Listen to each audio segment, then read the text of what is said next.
Oh boy. China better go buy cigarette down there.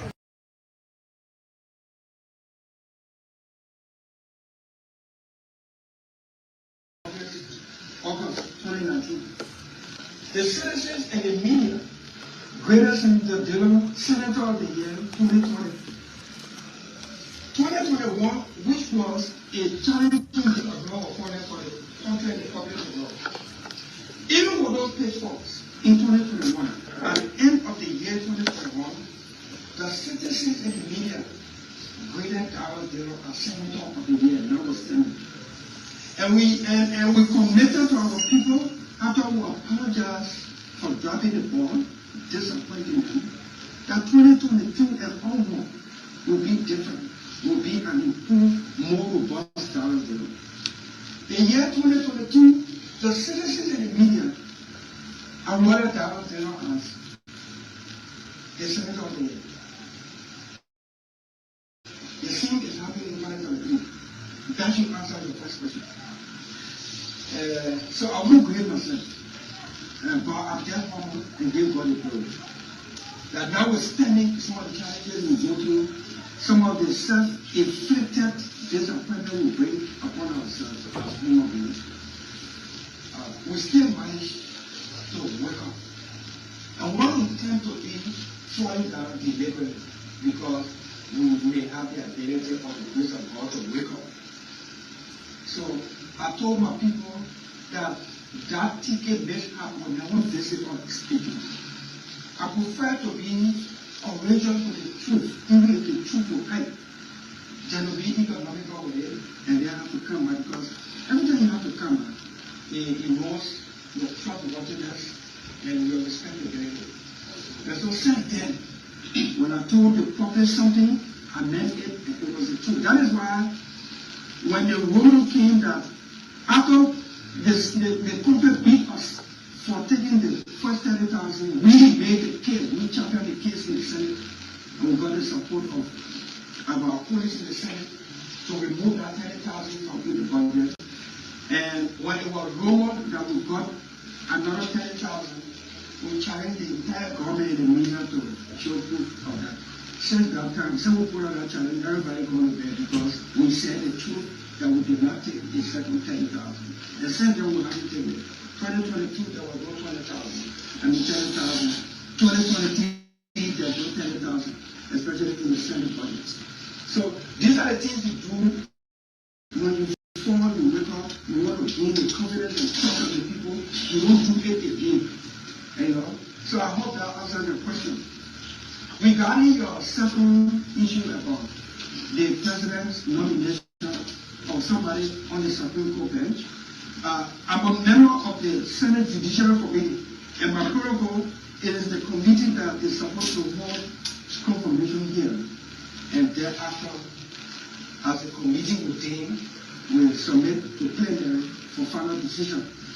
And so, as a member of that committee, who is supposed to make some decision and hold confirmation hearing, I will beg your indulgence to withhold my opinion on the matter, so it doesn't either jeopardize or prejudice my standing with the committee. But the president has the authority to nominate, even on January 22. As he leaves his house to go 10 or he can dismiss people, he can nominate people. The Senate has the authority to decide yes or no, or hold it down until later on. So everybody exercising the authority there. But I will not make any opinion as a member of the judicial committee, so it doesn't prejudice. Please do interaction. Yeah. So I'm concerned about what this concern is the issue about tenure. Yeah. There was this rumors about some institutions being detained by the Senate or the legislature in general. And then on Thursday we heard that it was only the maritime. What is the new information about tenure institutions in government? how many were detained and how many still retained in team? If you were in session on Thursday, Yeah. good. We raised this issue 2 weeks back, and we got it on the agenda on Thursday. For us to settle down on the issue of training, because I know as a senator, we removed training from some public entities. We voted to do that. The latest information is that the House of Representatives removed all training. When you remove training from all public institutions, including the Election Commission, the Central Bank, interpretive institutions like GSC, LACC, Civil Service Agency or Commission, and you leaving people in those places to work at the pleasure of the president. Imagine the Central Bank governor working at the pleasure of the president. Imagine GSC and Election Commission, LACC people working at the pleasure of the president. That's a blanket law the House of Representatives passed to please George Weah, because he wanted everybody to serve on his pleasure when he became president in 2018. It took years in the Senate for that matter to come back on the floor for concurrence. So when the Senate took up this matter, we did some significant consequential changes to what the House passed. That would mean by legislative practice, it will require conference committee to reconcile the two bills. Now, I can admit that some of us dropped the ball on this issue, that we dropped the ball on printing law or bill to pass one. It is this late day before we ask a question as to whether the conference committee harmonized the two laws, the two bills, to send it to the president.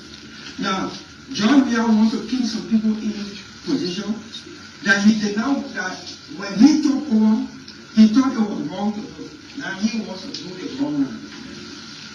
So when I ask the status of the training bill, the training law, we're going to understand that the law that we passed in concurrence with the House that require conference committee, it got stuck at conference committee and did not go to the president for final approval and to publish in the hearings. So sadly, there are some institutions that we remove training from. We still have to benefit from training because the enactment of law, the protocol and processes and procedures were not exhausted to the full. But I know that when we review the Maritime Law, the Maritime Act, we specifically remove training from maritime. So as for maritime have no training. The person at maritime said at the pleasure of the president. We are intended to remove, and we voted to remove training from LTA, from RIA, and all the places when I sending them for training to just to put people in job and she was leaving. And when John Weah became president, he thought it was unfair that all the presidents are training. So he asked us, he asked the legislature to remove training from some places, and the House of Representatives will remove training from all the presidents as we expected. The senator to make sense of it, to keep training at the targeted institution and remove training from places that we did not think necessary. Sadly, that bill did not reach when the House or one of the houses passes a law. First, it is called the engrossed bill. When it is a concurrence of both houses, when it goes to the president, it is called the enrolled bill. So that enrolled bill has not been sent to the president for his approval and subsequent publishing in the head bills. So sadly, it is what it is. Okay, I'm looking forward to President Dillon of Water and the 55th legislature to correct that law. So my name is Lena calling from Ministry in Liberia. In your explanation, you said that the Senate did not do well with this 2023. So, as a senator, I would like to know what are these major cases you saw the analysis and if you say you people did not do well. And if you were to create a Senate, what would be the score from 1 to 100? From 1 to 100? The percentage you're scoring, the Senate, the overall score. I will give up 40. And why are the major cases people? You see, we don't make law every day. And sometimes we don't even do representation of almost every day. But oversight is very key. Very key. If we are robust on oversight, maybe John, we are very related. Maybe. If we are robust on oversight. So maybe if the guys are sending him the country to remove John, we are from where the country because he ready. But on a serious note, we fail on oversight, which is key. Why budget performance report? Where? Ivanga shakes up. The Senate had a debate. The Senate had plenary interactions regarding Ivanga, the Sunday vessel, that resulted to the loss of life of our citizens and damage to their property, loss of their property. All right, guys, I told the computer to run a viral check on your man, Darius Dillon. And the computer is telling me that they find no issue on Darius Dillon right now. So, as you can see here, run a viral check on Darius Dillon talking. And it said no issue of viral funds. So, our man Dillon is okay. But what our man is saying is what we are here to discuss. So, ladies and gentlemen, again, welcome. My apologies for holding you guys back. I just want to appreciate you guys for taking your time to come and join me here, and please share the video. We have a lot of things to unpack here. We'll be taking calls as well.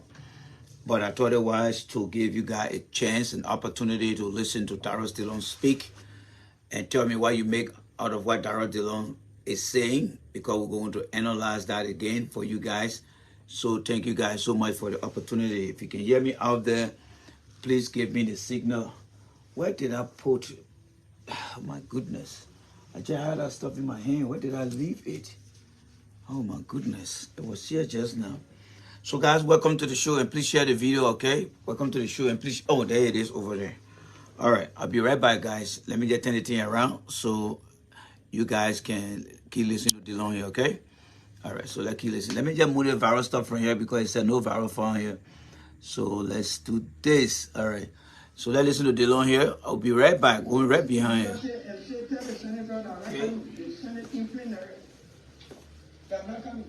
How many times we have been waiting the former minister, the finance minister, and they don't appear. And nothing happens. All right. I already got it here for you guys here. Thank you guys so much for the opportunity. Okay, let me see here.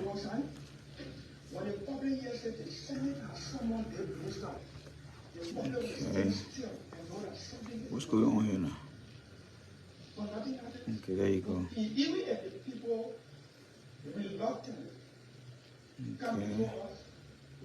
Right here.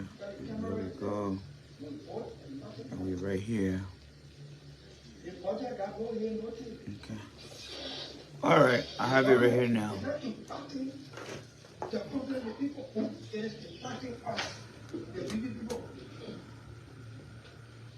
I would create the legislature from 1 to 100, I'll go. All right, Darius Dillon, you hold on whatever we are grading business here.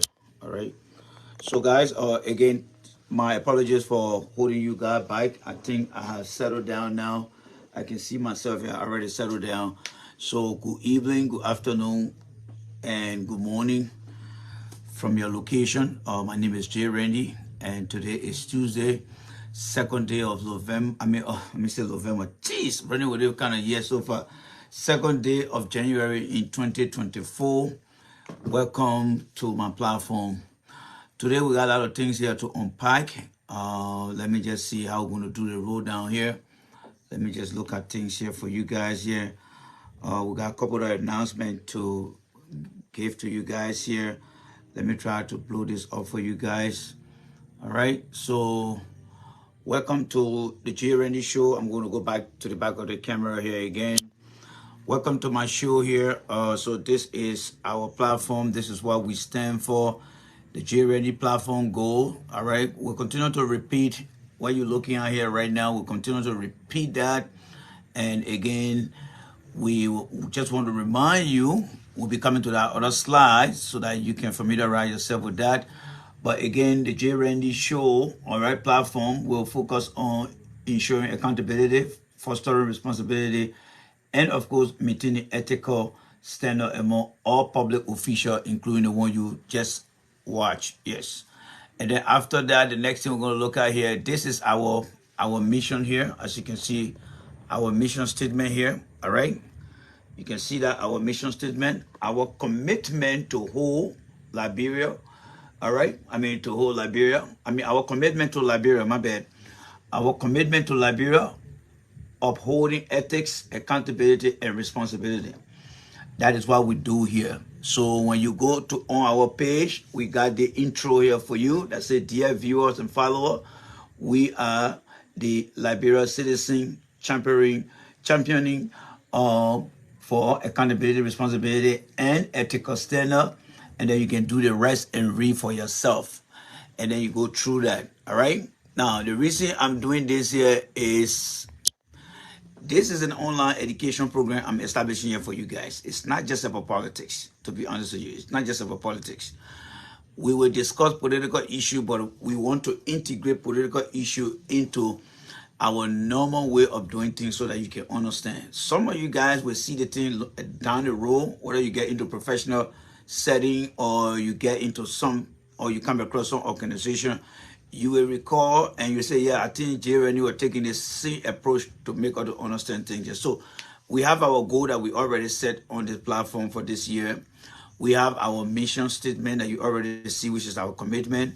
And then the next thing we have here now is the group that is going to be joining me here. That group is called Liberia Citizen for Accountability, Responsibility, and Ethical Standard. And what do I mean by that? Anything that happened in Liberia, whether it is the surveillance taking rock and stoning somebody, we'll look at it through the eyes of accountability, responsibility, and ethical standard. And the more we look at so many instances, we start to stockpile those instances as case study in order to determine if it repeats itself again, what case study did we see during the course of this year that we can go back to and say, oh, Jay Randy, remember in our month we did it here, it happened again. Then that will become a case study. And the purpose to understand that is we are just Liberians that are not ready to change things, even though it keep happening to over and over. So you guys will be able to join me here, the Liberia Citizen for Accountability, Responsibility, because at the end of the day, that is at the end of the year, even when we get to the end of the first 2 quarters, around June to July, you should be able to look at something in Liberia now and say, you know what, Jay Randy, there's no accountability because I don't see people being responsible. Everyone seems to be in charge, nobody in control. And those that tend to be in charge, they are not even using what ethical standard that's supposed to defend or protect them. That is the goal here. I want those who come on the platform for us to be able to have this conversation, knowing very well things that are missing or things that need to be corrected or things that are there but need some restructuring. That is my goal here. So I will do everything possible to provide education. For me, I don't see myself going to Liberia because that play will not change. I hate to be the bearer of bad news, but that play will not change. What I want you guys to understand are the deficiency, all right? The loyalty to things that are keeping the country behind. I want you guys to understand that. So that way you can be in the know and say, yes, I know why things are the way they are. So to do that, we must set our vision. We must put in place our mission statement. We should set our target, and we should begin to investigate things. All right. So moving down the horn here, let's go back here again. All right. Let's go down the horn here. So this is the J. Randy Show here. We'd like to welcome you. All right. We have this is our vision here. All right. Our mission to help, relate and teach our country history and events. All right. To reconcile, but the reconciliation part is going to be very difficult. Now, here is where I want to draw your attention, and I'm going to turn the light off here. All right? I'm going to turn the light off here. If you are serious and you want to be part of the platform, I'm going to give you guys this month, January. Yes, January. I'm going to give everyone that come on the platform the month of January. Starting February, I will be broadcasting on this page, Liberia Citizens for Accountability. So, Liberia message, if you know what I know, please try to subscribe to one of the pages. Because come February, I'm not going to be doing what I'm doing here. All right? Turning the light off, showing you guys everything. I will not do that. I will be completely gone from the cell phone straight onto my laptop. And the only way you'll be able to catch me is when you subscribe. So the Universal View of J. Randy, we had changed that name. And I think Bookman was asking me this morning. We had changed that name. As you can see, the only image that left is the YouTube channel. But the Universal View has been changed to Liberia Citizenship for Accountability. You want to be part of this thing here. Yes, you want to be part of this page. This page is going to be secondary. Because when we start to broadcast on our software, we are going to be using all three, but not the phone. So in order for you to keep up, I'm asking you guys, you can go anywhere here. You either want to do the YouTube channel, just hit the subscribe. That's all. When you hit the subscribe, when I come live, you will get it. If you follow the page, when I come live, you will get it alert. The same thing you do to other to other online platform, you got to do it here, because I want the teaching to be big. I don't want it to just be limited on Facebook. No, I do not want it to be limited on Facebook. So I'm just kind of asking you guys to please subscribe, because come February, I'm not going to be using, every time I turn the phone up, I go here at the end of the month, I pay that bill for that thing, I'm not using it. So I'm not going to do that.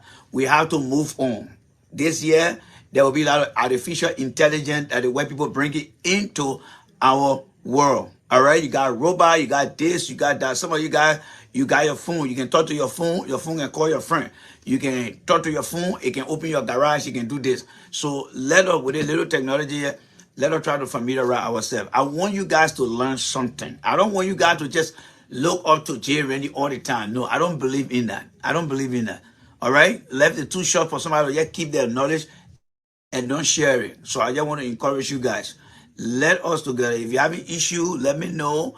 I will try to help you also. You can get connected. All right. So, but we got to move past this particular mindset of just coming and not doing anything yet. So please, I'm going to appeal to you guys on there. All right. And then as time goes by, we have our cash app here. This is a voluntary thing that we're going to ask for. We're not asking or we're not forcing anybody to subscribe to our cash app, but when they need rises, or when you think that, oh, let me try to send something to my man Randy for the good what he's doing, that's fine. And but we're not forcing anybody here. All right. Then the next thing we'll be doing under the discussion here, we have the today's discussion topic. All right. So we'll be coming to this shortly here, and I just want you to understand. All right. So please take everything that I'm giving you, process it, because come February, by God's grace, I will be going straight online. Get on my laptop, load my topic, load all my video, and I will be talking. If you don't join me over there, you're going to be on your own. And I don't want you to be left behind. So please do the best you can. All right? Now, a few things I would like to go over here. All right? Number one, and I will talk about this not today, but another time. President Weah has nominated Samara will call it, and I'm only speaking for myself, as a group that represent ethics, accountability, and responsibility, my opinion, not yours. If you want to agree with what I'm going to say, that's fine. You read my post.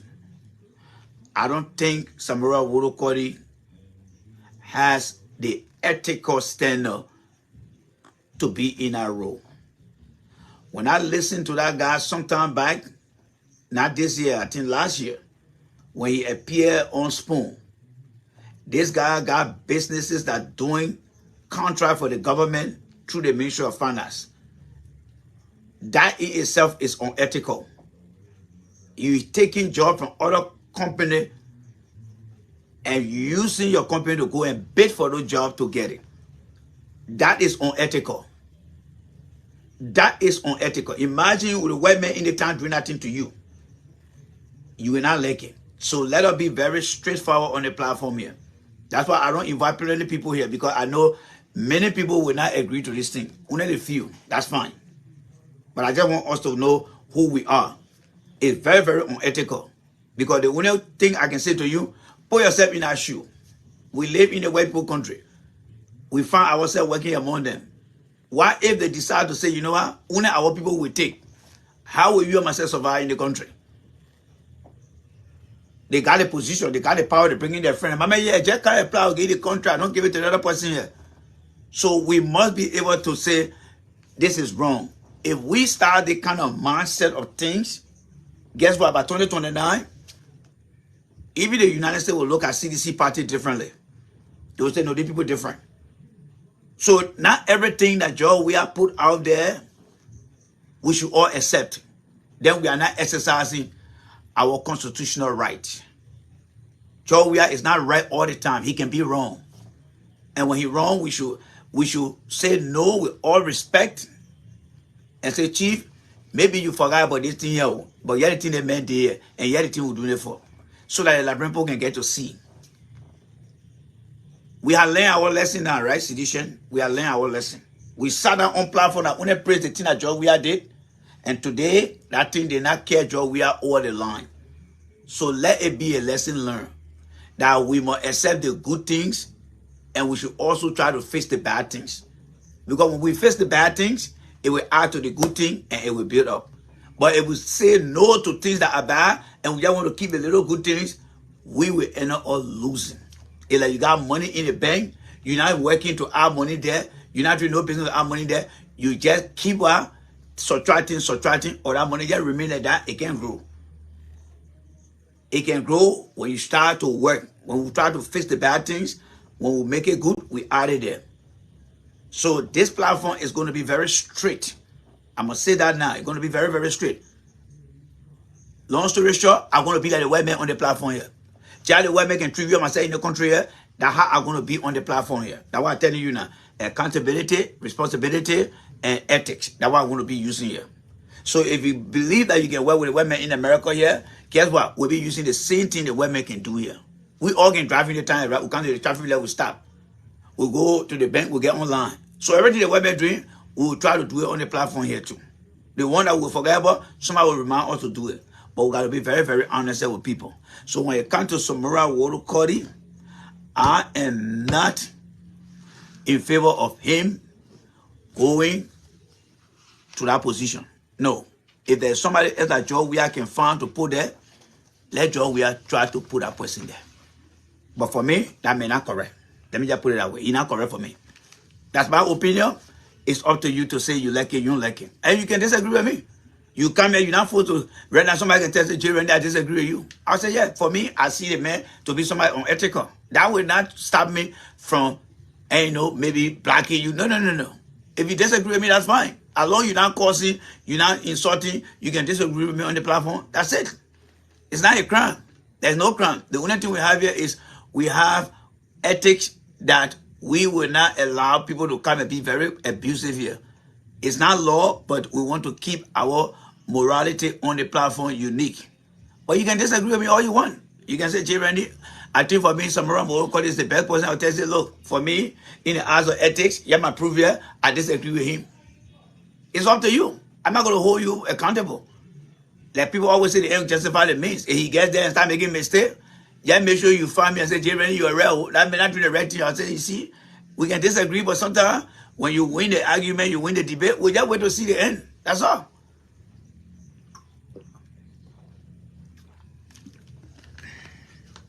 Excuse me there, guys. So that's what we are. All right? So the next thing I want to discuss with you guys too is this, right? So we're hearing about audit. Here are things I want you to understand. We haven't gotten into our main topic yet. This is just the teaser, and you know, just the appetizer. When you go to the restaurant, people kind of say, "Oh yeah, you want to eat a late here? What are you thinking about? What you're going to order here?" People always talk about audit. Here, what I want you to understand about the audit when it comes to the government institution. One, every ministry or agency, they were established to carry out activities that help the people that government governs for that period of time, right?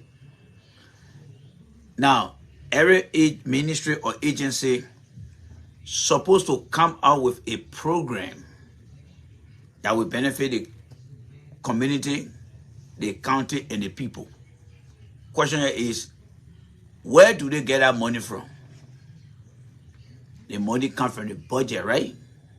Now, when you get a budget, let's look at party, for example. Somebody come to you, they tell you, say, I want for you to have a party. Oh, you want to have a party? Yeah. Let me just take my sister Asata here, Dawson, call her Niger PA. Asata, if you don't mind, we'll use you as an example. So Asata come to us here and say, guys, I want to have a big party. All right? So Asata has identified what she want to do. She won't carry out a party. Well, Asata, where you want to carry the party? Well, I won't go to the FE area to carry on the party there. So Asata come to us, okay, remember Asata says she want to have a party for the children to the airport around the FE area, right? Yes. So Asata is the organizer, whatever name she gave for the name of her organization. She already told us, we know the name, and then what she want to achieve. She want to have a birthday party. Now, what it would take to have a birthday party? Well, she need money. So we're going to give her the money. Now, when Asata take that money, Asata's supposed to go and start to put in place the program, and in that program, Asata will start to look for people and other activities to go and buy things, and then she will carry on the activities. What I'm trying to say here is every ministry was brought into power of authority to serve the Liberian people. And for every ministry or agency, in order for them to serve the Liberian people, they must have a head, like in the case of Asata, and then they must have their vision as to what they want to achieve. Like she wants to have the birthday party. A ministry will legislature to do certain things for the Liberian people. You have the minister, you have the ministry, you have the minister, and then you have the function of that ministry. The fourth thing there now is the money. How do they get the money? Well, Asata came to us, but every ministry agency will get a little cut from the budget the government passes every year. Now, when they get that money, if Asata got her money, she says she won't go to FE to go have birthday party for the children there. What every ministry or agency is supposed to be doing with the money? They're supposed to have a program. What kind of program? Well, it depends on what the ministry is supposed to be doing. If the Ministry of Justice say, well, our job is to make sure that we'll be catching the criminal then, we'll be trying them, be putting them in court and things like that. So we're going to focus on certain areas that got too many activities of criminality or criminal behavior. If the Ministry of Health, they say, you know what? A lot of children born in the country, they didn't get no birth certificate before they start school. So the money will put it into an implementation program so we can make sure that every woman that born a child before 3 to 6 months, they will get birth certificate. Education Ministry will say, you know what? Our part of money we need, we want to make sure that every teacher will get them good money to pay so we can have small class size so they can be able to teach good, that the kind of money we want. So all the things, it comes to the budget. All right? And then the budget will have to be put into a program. Then you have to have an implementation. When you have the implementation, then you have to what? monitor and evaluate and determine your success. My point here is people are talking about audit in Liberia. The only thing I hear Liberian people talking, oh, let's go do financial audit. But here's the thing I want to say here now. What about the program implementation audit? How much of that money Asata used to go to the different community people to carry on a successful program? She said the FE area, right? Yeah. But what are the areas in the FE that she covered? And why she did not cover certain area? She had the budget, right? And then she had to do the implementation. And how do we know that Asata already carried out our program? So financial audit is the money that every ministry get. But what program are they putting in place to make sure that it benefit the community and the people in the community?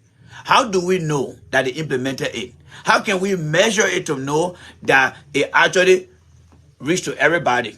And if it did not reach to everybody, how many people did not get it? And what can we do next time around to fix it? My point here is, for every ministry, there is a budget, that's the financial audit. The program the ministry is supposed to carry out through all the ministry to help the people is called operation or program implementation audit. That need to be audited as well. Then they evaluate the program. It also need to be evaluated too. So when I listen to people talking about, oh, we don't want to do financial audit, it just made me laugh. It's like asking the man, oh my man, you are the money?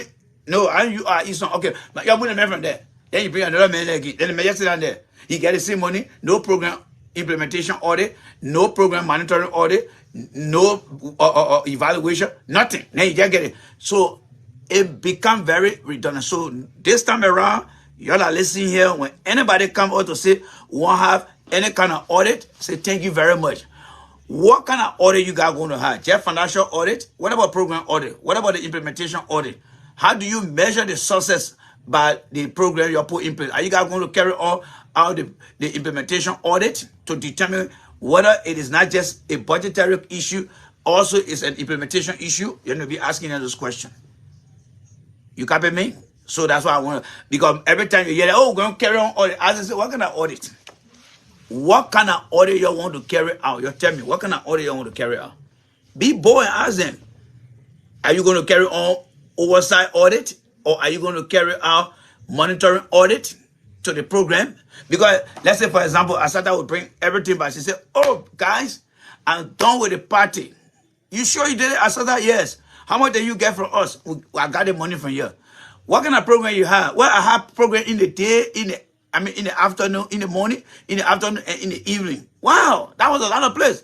Where the area you cover? Well, we went to Lakwasi, we went to this place, we went to that place. And how the people serve the people over there? Oh, yeah, we had a lot of people that were serving all around. Were the people satisfied? Yeah. Everybody got a thing? Yeah. So all that step that Asata is explaining, if you think you want to make sure that what she's telling you is true, you can ask for everything, and then you can go and do an audit.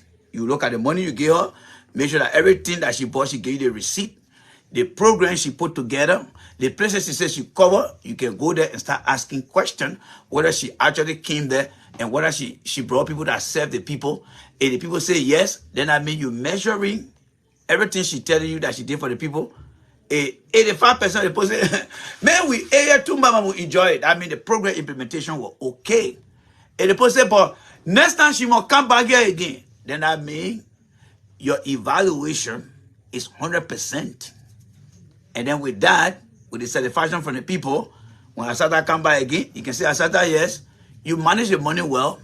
You did a good program. We talked to the people, they were okay. How much more do you want for us to add there? All those things are called the program implementation of a ministry. That include the program, include the budget, the area of focus, the implementation, the monitoring. That's what you want to do. So when you see people that talking about, oh, we want to go high on financial audit, well, that's it. So remember, all right, as I say, are you going to do a full-blown audit? Full-blown audit of that ministry. That's how you start with it. Are you guys going to do a full-blown audit? What is my full-blown audit? Well, every ministry is supposed to receive a budget, right? What about the program they implement? How do we know the program is successful? how do we ensure that they monitored and provided a report? And what that report said about their program. Because the budget comes like this. The budget will get into the program. The program will be pushed into implementation. And then implementation will be put into monitoring and evaluation. And then evaluation will determine what? The measure. So that the clock going around.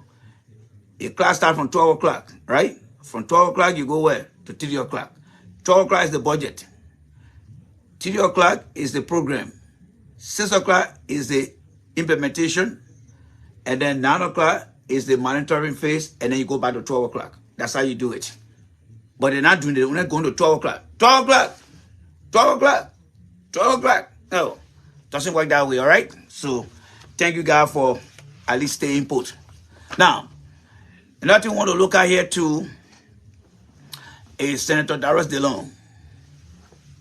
I want us to listen to Darius Dillon briefly, and I want us to understand what Darius Dillon says. We analyze that, and then from there, we'll go to the topic of the day. Yes, the topic of the day.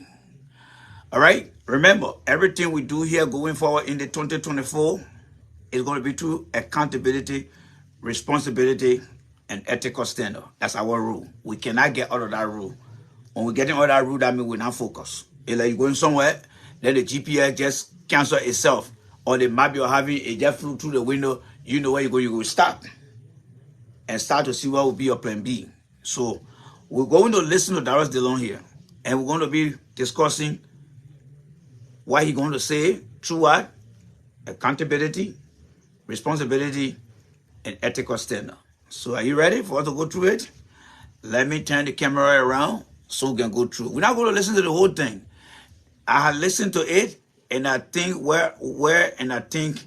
I want you to listen. That will help us to understand why Mr. Dillon is saying makes sense. I will bring that to your attention, and then we will move on to the next page. All right?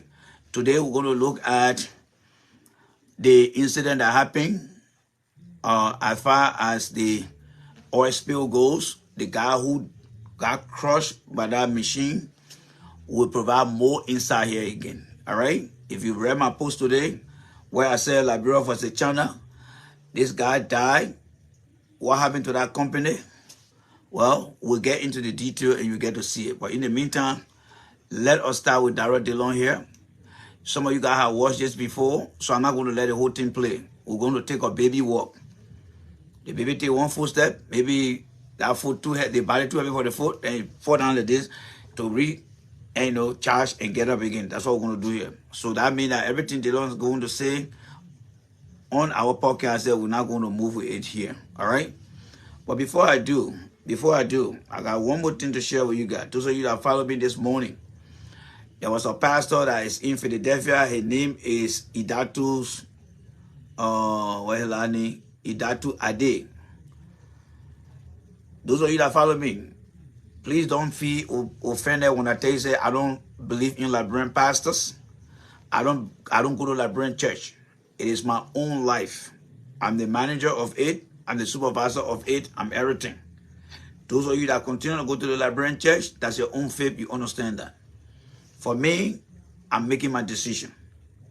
I'm making my decision based on the fact that there are some fake pastors in who are more involved into politics, but yet and still they try to make themselves to look like the men of God individual. They are not. All right? So, this morning, the pastor came on my show and I asked him a specific question. I said to the pastor, Pastor, Joseph Boakai came to the United States. Upon leaving Liberia, he made and put out there a press release. In the press release, Joseph Boakai said he was traveling to the United States after he was pre-elected as president. He said, I'm going to the United States to tell the people that thank you, to meet other government officials and other people to tell them thank you. There was nothing in that letter that said that Joe Boakai was coming for medical evaluation. You see, fellow Liberians, this country had taught us that before we do anything or say anything or want to support something, we must have a proof, right? Yes, we must have proof. All right? So, based on that information Joe Boakai released, we have that document in our hand. Some of you guys share with me. That document is our reference to ask many questions should in case something not going right. So Joe Boca came to the United States, and we saw him between the first week to the end of that first week of December. All right? Last month, last year. But then after that, Joe Boca got missing for almost 2 weeks. And there were questions coming from every corner. When Joe Boca resurfaced, he did not tell the Liberian people whether he went to do medical examination. The next thing we saw, Joe Boca is hanging out with Amara Corner in Washington, D.C., doing this, doing that. Now, I got it. You and I may plan our trip. And our trip agenda might not include any visitation to the doctor, right? So when you look at the letter press release that Joe Boca put out there was nothing mentioned in there that he was coming to can see any or can do a medical examination. However, circumstance is called the act of God. It's called misfortune. Something happened, you got sick, or I got sick and go to the hospital. It was not my intention. It was not part of my plan. However, when I come back, hey guys, I'm so sorry, man. You know, on my trip, something happened. I landed in the hospital. Oh, for real? Yeah. Oh, my man, sorry. We didn't know. You know, you told about your trip. You were going to places. You were going to do this thing here. And something happened. You went to the hospital. Yes. I'm being very honest. Because the trip did not have anything to do with going to the hospital. Because sometimes things happen. The honorable man went to the hospital and came back and never said anything to us. So when the pastor came today, because the pastor and myself been on so many shows, I asked him, I said, Pastor, that was a direct question. I said, Pastor, you think Honorable Boca did injustice to the Liberian that were in America here after he got out of plain sight for 2 weeks? Nobody saw him. And then when he got back to Liberia, he told the journalist that he came to America to do medical checkup. So why didn't he tell the Liberian that were here? That pastor refused to answer that direct question. He refused to answer it. I also gave him the second chair. I said, Amara Corner said something in Minnesota. He told the audience there that he was a system engineer. And everywhere we checked, there's nothing with Amara Corner. Do you see that as misinformation? The pastor again did not say anything. I'm not here to judge the pastor. But all I can tell you guys, if you're getting married in any Liberian church, do not waste your time to call me. I don't trust these guys. I'm not going to go there. If I will go to hell, let me go to hell. But I know there are other people from other countries that got churches that I will go to so that I can go to heaven. But as far as Liberian people churches go, not one I got confidence in right now. I'll not lie to you guys. None of them. None of them. And don't get me wrong. I used to go to church before 1989. Many of you guys that follow me here, I don't want to step away from the camera, but I got my blue and green Gideon Bible. If you remember back in the days, the Gideon Bible Society used to go around and give people blue, green, and brown Bible. I still got that Bible today. Because back then, there were men and there were women who were really evangelizing to save soul. These days, pastor, they are either celebrity pastor or they are political pastor. They are not part of me. The Bible said, during the end times, you will see false prophet. I'm not saying we're coming close now. But what I can tell you is people who pretend to be the men of God or women of God, they are not preaching to win soul. They are not being very honest. They are giving people misinformation out there. So I experienced that in the morning. And those of you who are watching me, I told you guys that this is one of the reasons why I do not go to, those people called Liberian church. So with that said, let me now take you down to Darius Dillon. Remember, we are going to analyze Darius Dillon through what? our 3 indicators. Indicator 1, accountability. Indicator 2, responsibility. And indicator 4, ethics. Let's get into it and listen to Darius Dillon here, folks. So there go our man Dillon right there. All right. So let's start the ball rolling. All right. Like I said, we're not going to play the whole thing, but there are a few things I want to just highlight from this conversation Dillon had. All right. So let's listen to Dillon. Senator of the year, 2019, even though I took office August 2019, the citizens and the media graded Senator Dillon Senator of the Year 2020. 2021, which was a challenging abroad opponent for the country and the public at large. Even with those pitfalls in 2021, at the end of the year 2021, the citizens and the media graded Darius Dillon as Senator of the Year, notwithstanding. And we committed to our people after we apologized for dropping the ball, disappointing them, that 2022 and onward will be different, will be an improved, more robust Darius Dillon. The year 2022, the citizens and the media awarded Darius Dillon as the Senator of the Year. The same is happening in 2022. That should answer your first question. All right. So let me hold you guys right there. All right. So Darius Dillon is doing something in the form of an annual conversation. I don't see that as annual report. I think Dillon is having an annual conversation with the press. Well, he's accountable for that. But how much responsibility does he really understand that he needs to do more than just having a conversation? Do you think everything that Darius Dillon is saying over there is true? And how can you validate that? And that's the ethics. What are the ethical standards of being a public official to actually represent the people that Darius Dillon, or the achievement that Darius Dillon is talking about? He's a senator, right? So let's look into just a short case study here. I'm going to turn my light off again. Like I said, please don't forget to subscribe. We're going to do it the old way. But when time comes in February, we'll do it differently. Now, those of you that live in America here, it's a good role model because we model our democracy after America. And everything. We love their education. We love their job. We love their opportunity. We love the equality they provide to us, even though it's not 100%. At least we appreciate what they're doing for us here, right? So what is wrong with what the public officials are doing to promote transparency, to feed the need of being accountable? Let me take you to this senator here so you can get to see a few things here, all right? So let me turn the light off and let's go back here. Now, this is Senator Bob Casey, the guy you see right here. This is Senator Bob Casey. Now, Senator Bob Casey is, I believe, the senior senator of Pennsylvania. This guy right here.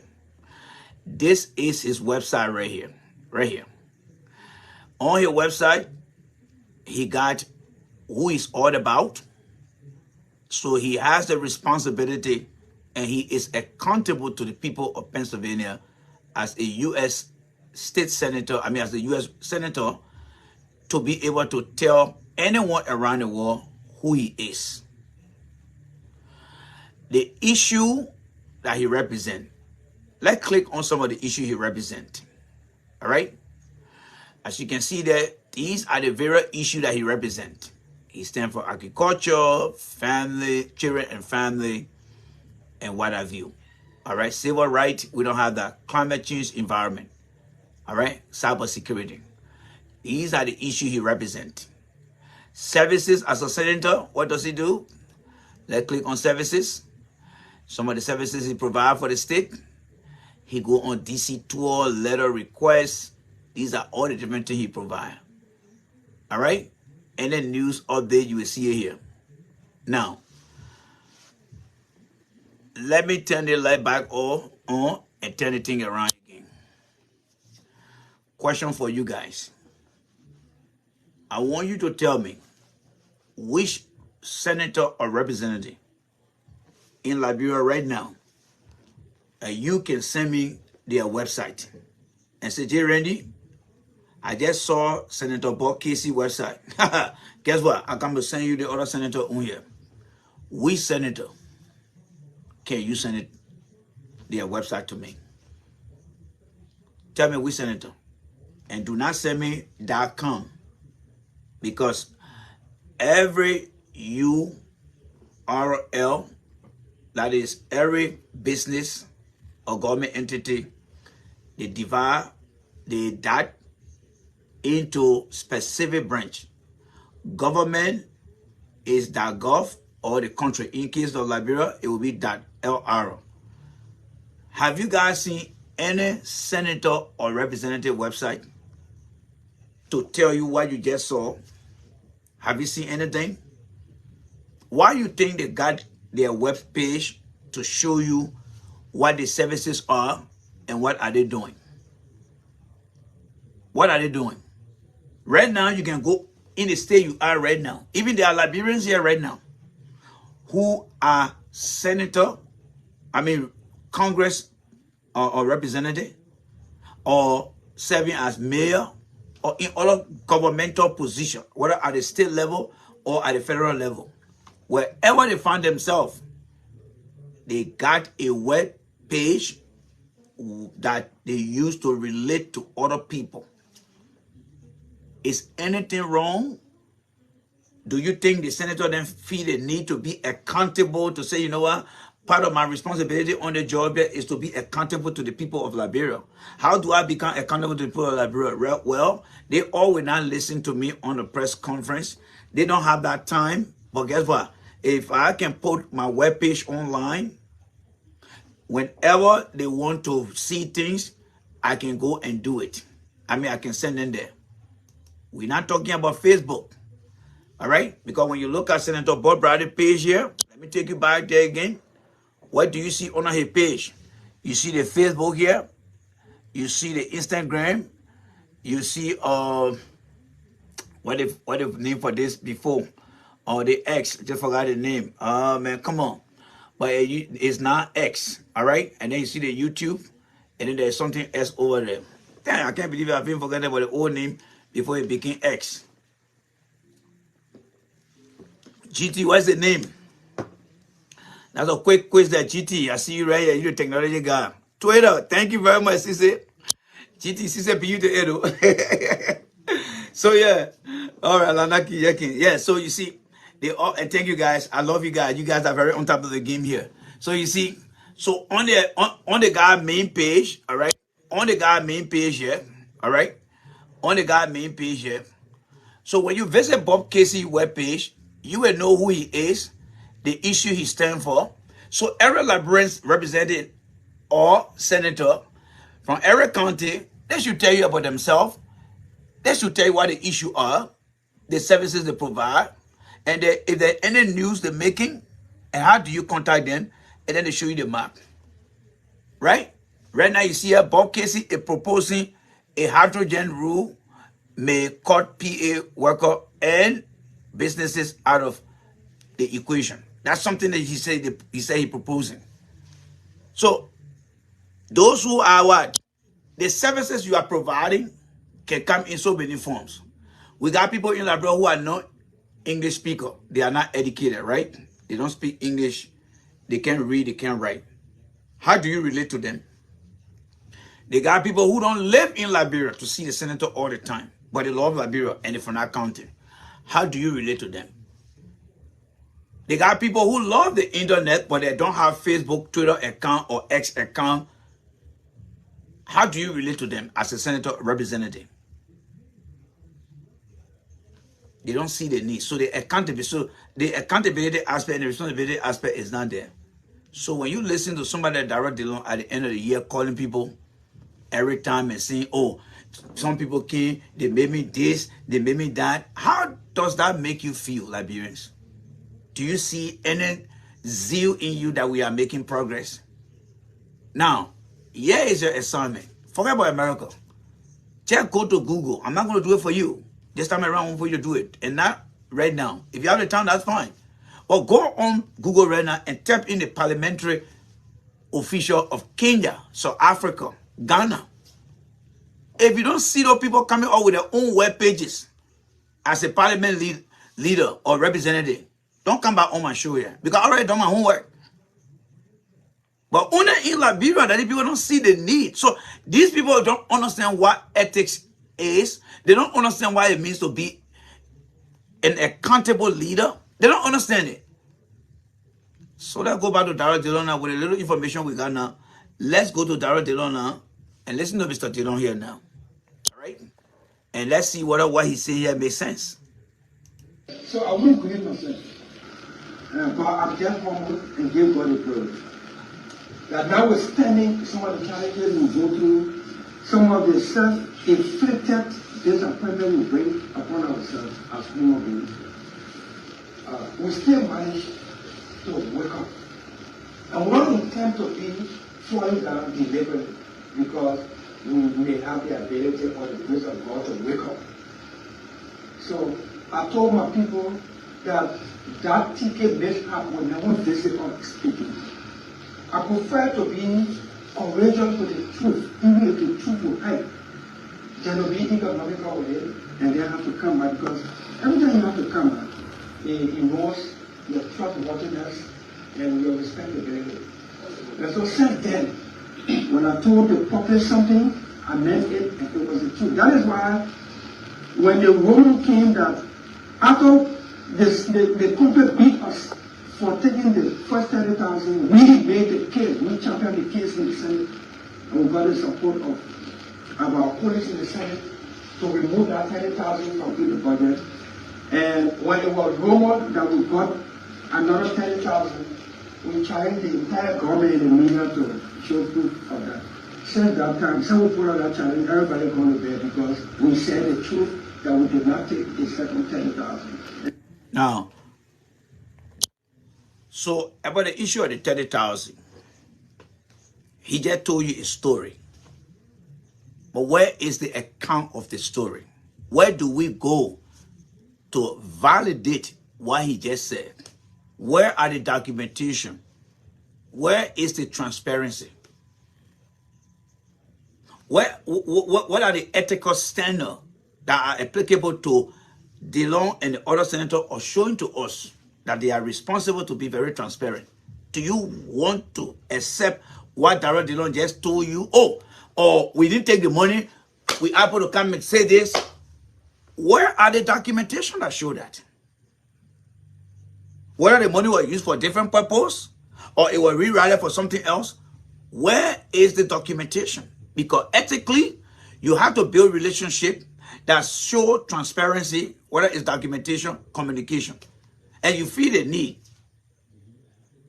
So when you look at Darius Dillon through the eyes of being very accountable to what he just said, what you think should be the question that we should be asking him? Where are the documentation that show that you guys did not use that money or take that money anywhere? Where is it? Do you see any accountability from what he just said? Do you think he feel the need to be responsible, to be very ethical, to tell you that we did this based on ethics, to show proof? No. He wanted that having a regular conversation that you and I can have. Gentlemen, with the guy they not take 30,000. You know what? We see Dillon out there taking any money anymore. No. He doesn't even have the web page to show to you. Say, look, go our web page, we have all the information there. We publish it, go there and go this. But he said he came in 2019, 2020, people, supported him, they made him to be there, they made it. But there is no accountability. There's no accountability. That's why it is. So let's get back here. The same thing with everything. 2022, there was no 20,000. I mean, 30,000. 2023, there's no 30,000, especially in the Senate budgets. So these are the things you do when you fall, you wake up, you want to gain the confidence and trust of the people. You don't do it again. So I hope that answers your question. Now he's talking about hope. Do you know why he's using hope? because he had no receipt to prove those things. What the Bible says, you're a Christian. Hope are things that we don't see, but things that we believe. Isn't that what the Bible teaches you? What is hope? Hope are things that you don't see, but you believe. So when you hear him say, I hope that thing answer you, that means there is no highest percentage of truth in what he's telling you guys right now. No. And the only way to be truthful is to prove accountability through the process of being very ethical by being very transparent with things. So let's go back again. I think there's another question coming out again. Let's go back to him again.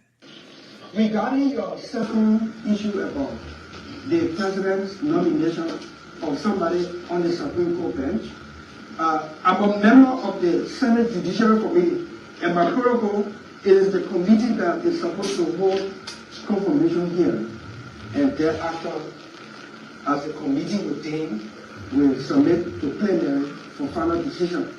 So hold on there, guys. Something interesting he just said here. I want somebody listen to me right now, or somebody who will be listening to me later on, to tell me what criteria the National Legislature uses to get people on different committee. Dillon said he's a member on the Judiciary Committee. Is Dillon a lawyer now? Do we, or as a country, our lawmaker assigning people on committee, do they look at certain requirements? Or because the bar is set for people to become a public servant or elected public servant, that bar is so low, and based on that low rate that is set, anybody who get into the legislative branch, that criteria to say, you know what, you got some background in, and you know, some judicial process, we'll put you on the Judiciary Committee. You got some idea on the Finance Committee, we'll put you in the Finance Division Committee, on the Finance Committee. I want somebody to tell me what criteria do we have in putting senator on various committee. Because when I listen to Darius Dillon telling me that he's a member of the Judiciary Committee, what judicial background or experience does he have to be on there?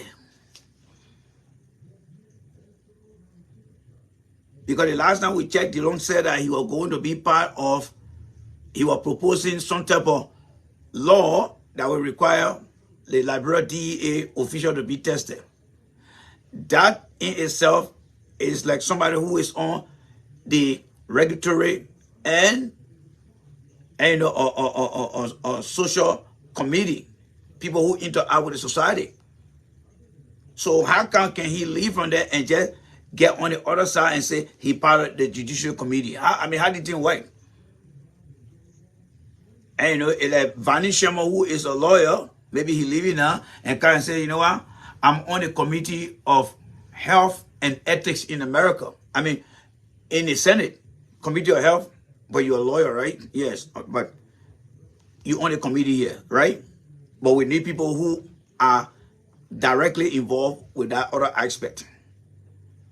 So I just want to ask this question because again, we're looking at how things should be done ethically. And you know, what ethics do we have? What are the requirements? What are the standards of appointing people on different committees? All right? So Darius Dillon just said that. So I just try to just question that again. So let's listen to him here for a moment. Yes, so as a member of that committee who is supposed to make some decision and hold confirmation hearing. You hear that? So he is clearly defining his role now as a member on that committee who is tasked with the responsibility of making decisions. How much judicial experience does Darius Dillon have to understand a decision that he's going to make based on judicial process? How much understanding does he have? You see where ethics does not apply? You see where ethics does not apply. You see where we really don't look at things ethically from a standard of how things should be done. Let's make progress here, folks. I will beg your indulgence to report my opinion on the matter, so it doesn't ever jeopardize or prejudice my standing with the committee. But the president has the authority to nominate, even on January 22. As he leaves his house to go 10 hours, he can dismiss people, he can nominate people. The Senate has the authority to decide yes or no, or hold it down until later on. So everybody exercising the authority there. But I will not make any opinion as a member of the judicial committee, so it doesn't prejudice. Have a level of asking a several questions in our own. Please do with the argument. Yeah. So I'm concerned about the next question is the issue about tenure. Yeah. There was this report we heard about some institutions being detained by the Senate or the legislature in general. And then on Thursday we heard that there was only a maritime. What is the new information about tenure institutions in government? So they got one of the generators down here, right? They got one of the generators down there. And you know, I often and I always been trying hard to find some of the journalists. So that guy that won the journalist order, right, gentlemen? This guy that won the journalist here, let's see here. So the guy that won the journalist here, right? All right. I just want to see their faces just to determine who they are. So I was just curious, but sorry for the interruption. How many were detained and how many still in the team If you were in session on Thursday, Yeah. good. We raised this issue 2 weeks back, and we got it on the agenda on Thursday. It's on Thursday. For us to settle down on the issue of tenure, because I know as a senator, we removed tenure from some public entities. We voted to do that. The latest information is that the House of Representatives removed all tenure. When you remove tenure from all public institutions, you including the Election Commission, the Central Bank, interpretive institutions like GSC, LACC, Civil Service Agency or Commission, and you leaving people in those places to work at the pleasure of the president. Imagine the Central Bank governor working at the pleasure of the president. Imagine GSC and Election Commission, LACC people working at the pleasure of the president. That's a blanket law the House of Representatives passed to please George Weah, because he wanted everybody to serve on his pleasure when he became president in 2018. It took years in the... I want that Dillon is making no sense over there, all right? A tenure position, in fact, tenure position in other countries are meant for professors at university. I don't know where Liberia come from with that tenure position over there. Tenure position, oftentimes, they are very, very limited in this country. I think, I don't want to be wrong on record, but in the United States, I think it's the fair chairman, something like that. But we can do our research on that, and I'll also do my research as well, too. But most of the time, tenure position is applicable to university professors and stuff like that. But what I wanted to draw your attention to when you said because Joe, we are wanted, people to serve at his way and pleasure. That's not true. That tenure position thing has been in existence for a very long period of time. It's almost like superintendents across the counties, whether it was 9 counties in the past, now we got 15 counties. Nobody at the executive level, neither at the legislative level, ever thought about decentralizing the power of authority within the different counties because they want to maintain control. So I differ with Darius Dillon when he says that the president want to, how do you call it? There you go. Said he the one that introduced that. Yes. So they enjoy those things for a time. In fact, the longevity of the past government not following the Constitution in itself, technically, it was a tenure position that they felt for by themselves. But Manaseri introduced that, I believe, for two reasons. One, to create an institution of knowledgeable people to provide more knowledge to the people in that area and to maintain integrity. Or maybe she decided to keep people on there who will protect her. But I just want to make sure that Darius Dillon, what he just said that Joe we did it because he wanted people to serve at his pleasure, that is not an accurate information to present. So let's go to Dillon. We try to wrap it up from Dillon because we got a few grounds to cover here quickly here. That matter to come back on the floor for concurrence. So when the Senate took up this matter, we did some significant consequential changes to what the House passed. That would mean by legislative practice, it will require conference committee to reconcile the two bills. Now, I can admit that some of us dropped the ball on this issue that we dropped the ball on printing law or bill to pass the order. It is this late day before we asking question as to whether the conference committee harmonized the two laws, the two bills, to send it to the president. Now, John Mayer wants to keep some people in his position. All right, guys, we just try to move this quickly here because there's a girl that asked a very important question. I want to try to get to the girl, so let me see why I can move it a little bit here. Maybe like 30 seconds ahead. Let me see. So sadly, there are some institutions, maritime, the president has been explained. The Senate thought to make sense of it to keep tenure at the targeted institution and remove tenure from prisons that we did not think necessary. Sadly, that bill did not reach when the House or one of the houses passes a law.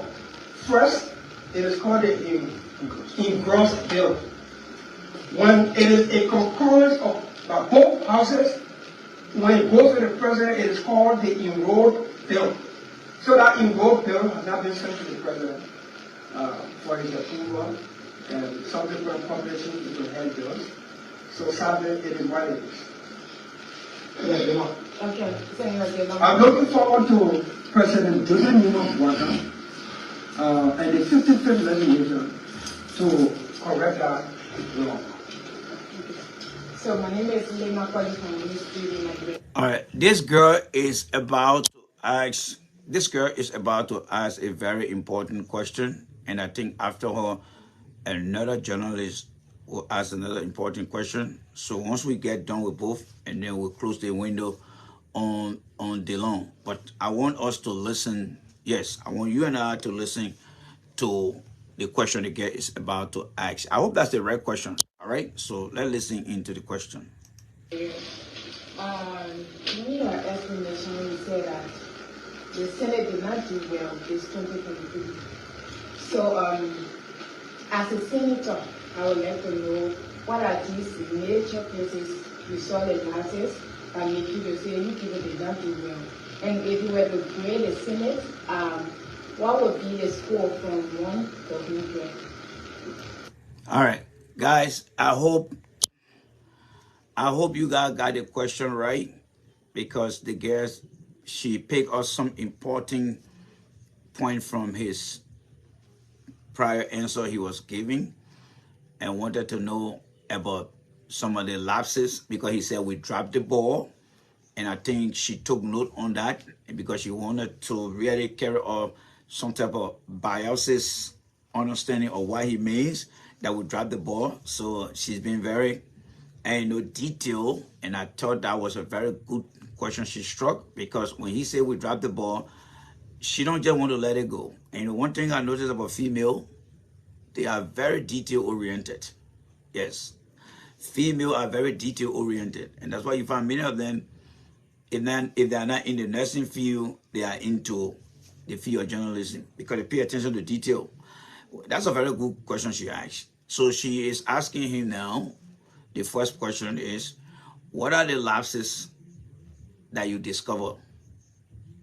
And what grade what she's trying to do here is she's trying to determine the performance of the Senate, of the legislature, the Senate performance. She's trying to measure their performance because he didn't just drop the ball before her.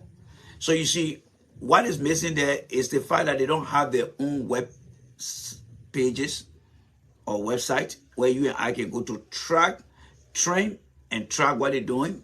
So when he come out here and just make a blanket statement, she has no other way to go and find out information, because the information that should be coming from the senator, they are limiting themselves to public conversation or public information. So that means they don't feel the need to hold themselves accountable to tell the journalists or the Liberian people.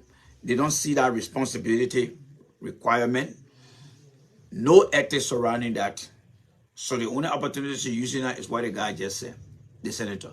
So let's listen to what actually he meant by we dropped the ball, and what are the grade that he's going to get the senator or the Senate for last year, and why. So let's listen to him right now. All right, let's listen to him here. From 1 to 100, the percentage you are scoring, the Senate, the others too. I will give up 40. So he just picked an arbitrary number out there. And the closer I pick out the number, open it, 40. Do you think by him giving that arbitrary number and they're laughing, you hearing back there, are they looking at him like a funny guy? Should he just come up with a number to be more precise in his logical explanation? Or should he explain why he thinks that made him to say we dropped the ball, give more example, discuss the highs and the low, and then once the people understand those things and say, you know what, based on everything I just gave you, I think this is the school.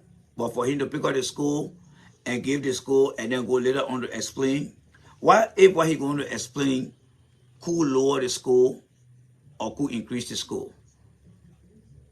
You follow me on that? So it puts you on a safe side to explain the reason that you dropped the ball, so that you and I can understand and see the reason. And then before we gave the school, and because he already gave a reason. So this is something that you got to be very, very calculative when you're doing things, especially as a policy maker. Because you said you dropped the ball. There were things that you're supposed to implement, you never did. So explain the thing that you did not do so that the people can give the school. But he just said he would give 40. So let's listen to the 40 he's going to give, and let's see whether that 40 will be 40, or it could drop to 10, or maybe to no number, or it could go above 40. Let's listen to him right now. All right? All right, so let's continue with Dillon. Why are the major differences people? You see, we don't make law every day. And sometimes we don't even do representation almost every day. But oversight is very key. Very key. If we are robust on oversight, maybe John, we are very level. Maybe. If we are robust on oversight. So maybe in the guard, the Senate have the country to remove Georgia from what the country because he ain't ready. But on a serious note, we still on oversight, which is key. Where budget performance report? Where? Ivanga shakes up. The Senate has a debate. The Senate has plenary interactions regarding Ivanga. There's something better that resulted to the loss of life of our citizens and damage to their property, loss of their property. We took a vote to compensate these people. The government has not prosecuted the Ivanga people for violating The maritime law. All right, let me hold him right there. Let me hold him right there. What did you hear him say that he classified as key performance of the Senate? Well, I thought I heard him say, we don't make laws every day, which is your check mark. But he said, we have been very weak on oversight. And of course, oversight is key. How? Because we see this thing all the time in the United States here. When it comes to a key controversial issue that the Senate determined that it could change the mindset of the society, they invite people, they provide oversight. So if you have your key function and you did not do good in it, and then you say you're going to get yourself 40, I think that school should be lower than that. It should be lower than that. Because you have a key responsibility. And he did a favor by saying, well, we have some type of shipwreck or spill, and we did not perform our key responsibility. It is true.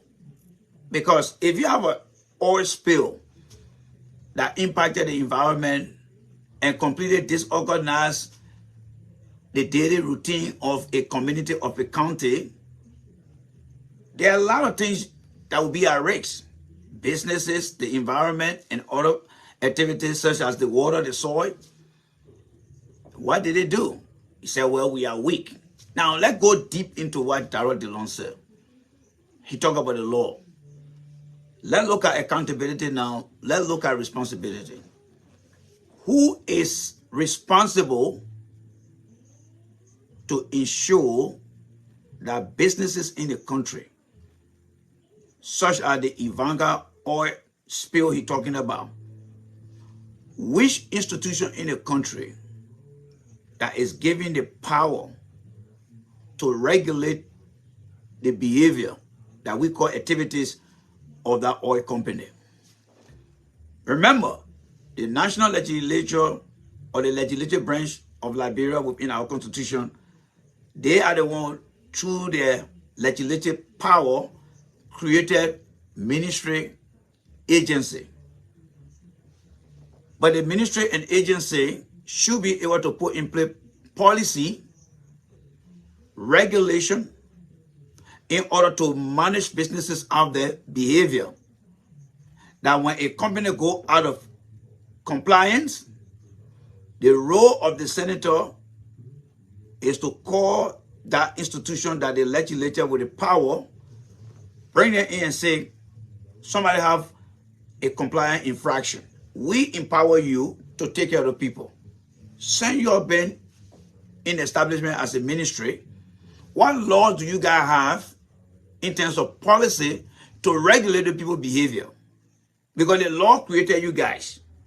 But what regulation did you guys put in place to manage these guys? Nothing.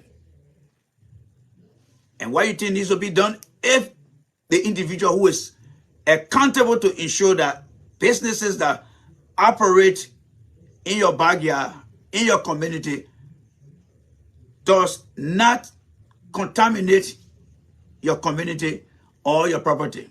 Who is responsible for that? It is the institution. And if the institution is not doing its job, then the Senate will call them and provide oversight and say, sit down here. You have bottle of water here. Say red water.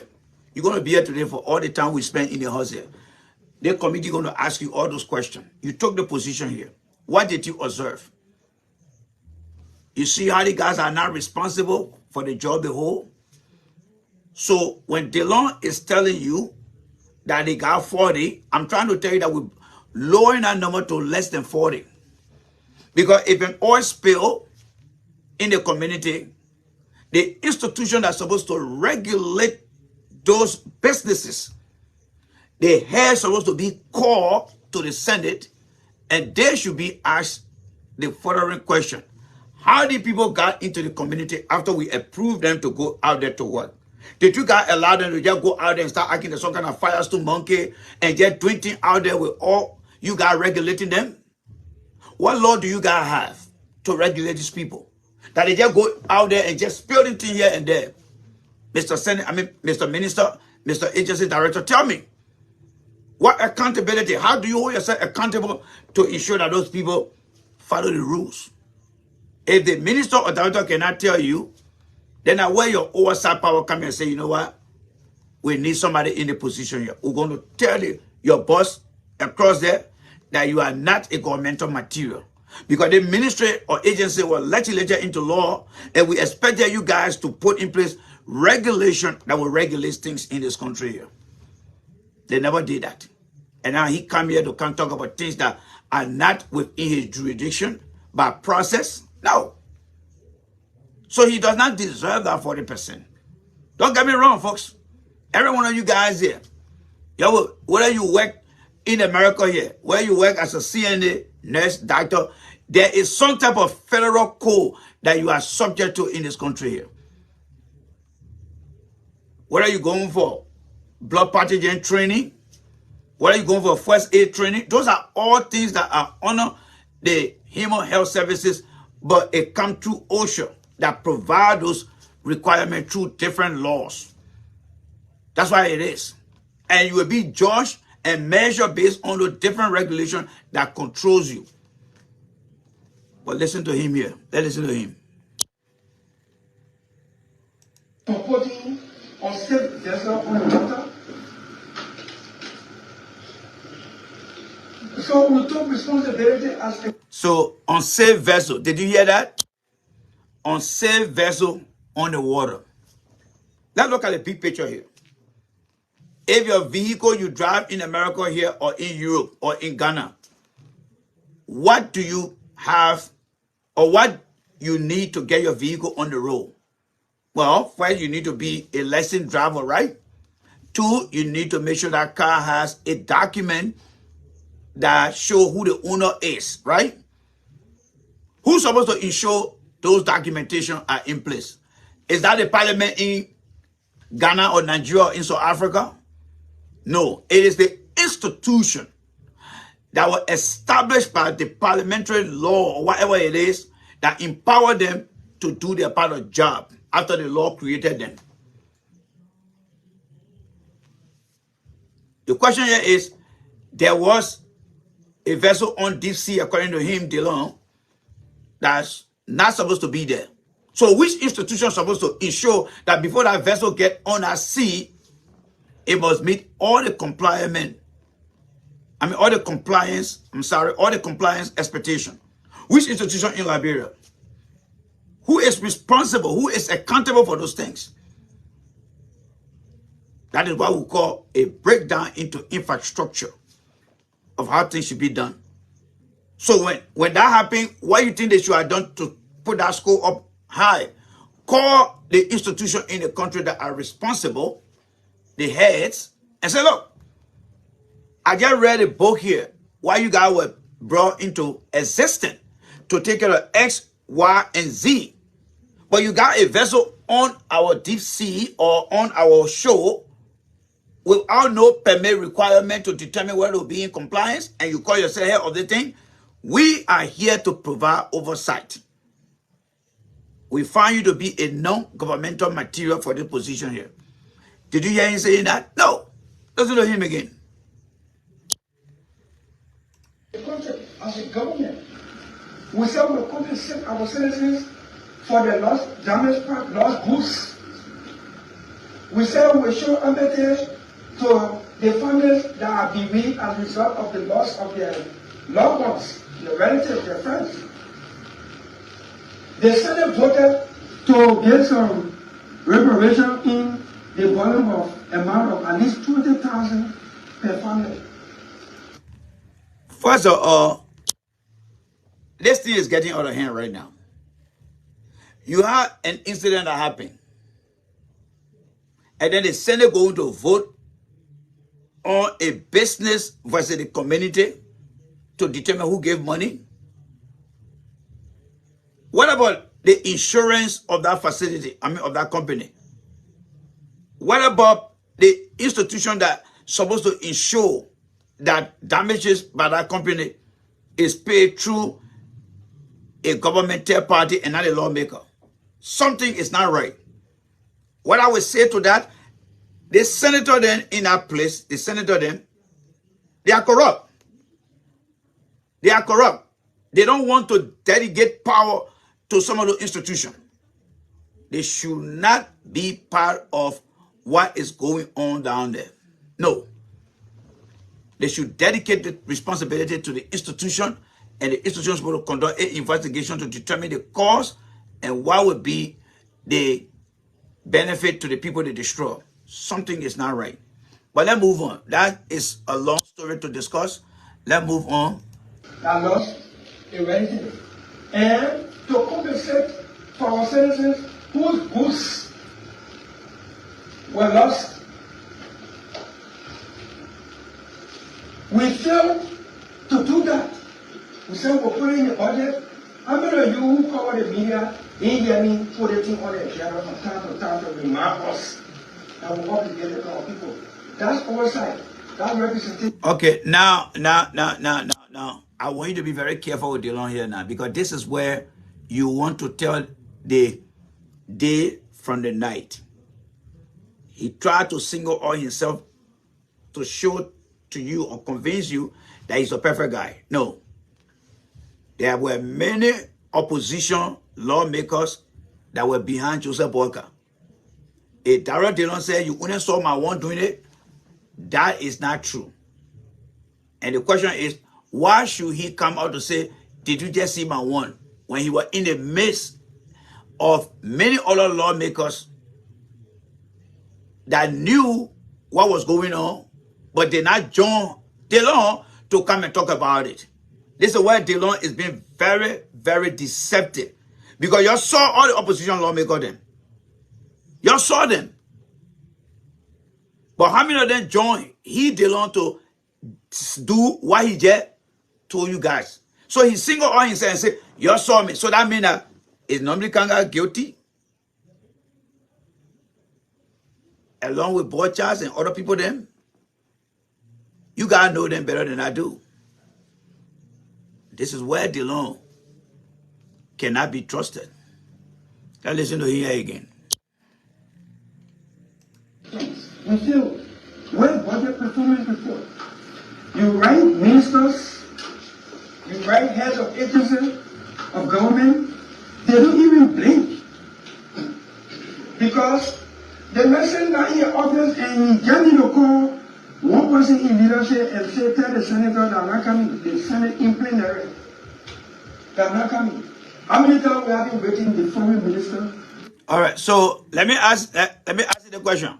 So Dillon is saying now that the minister them, they have the power to say no to come to the Senate for any sort of confusion or some type of matter, right?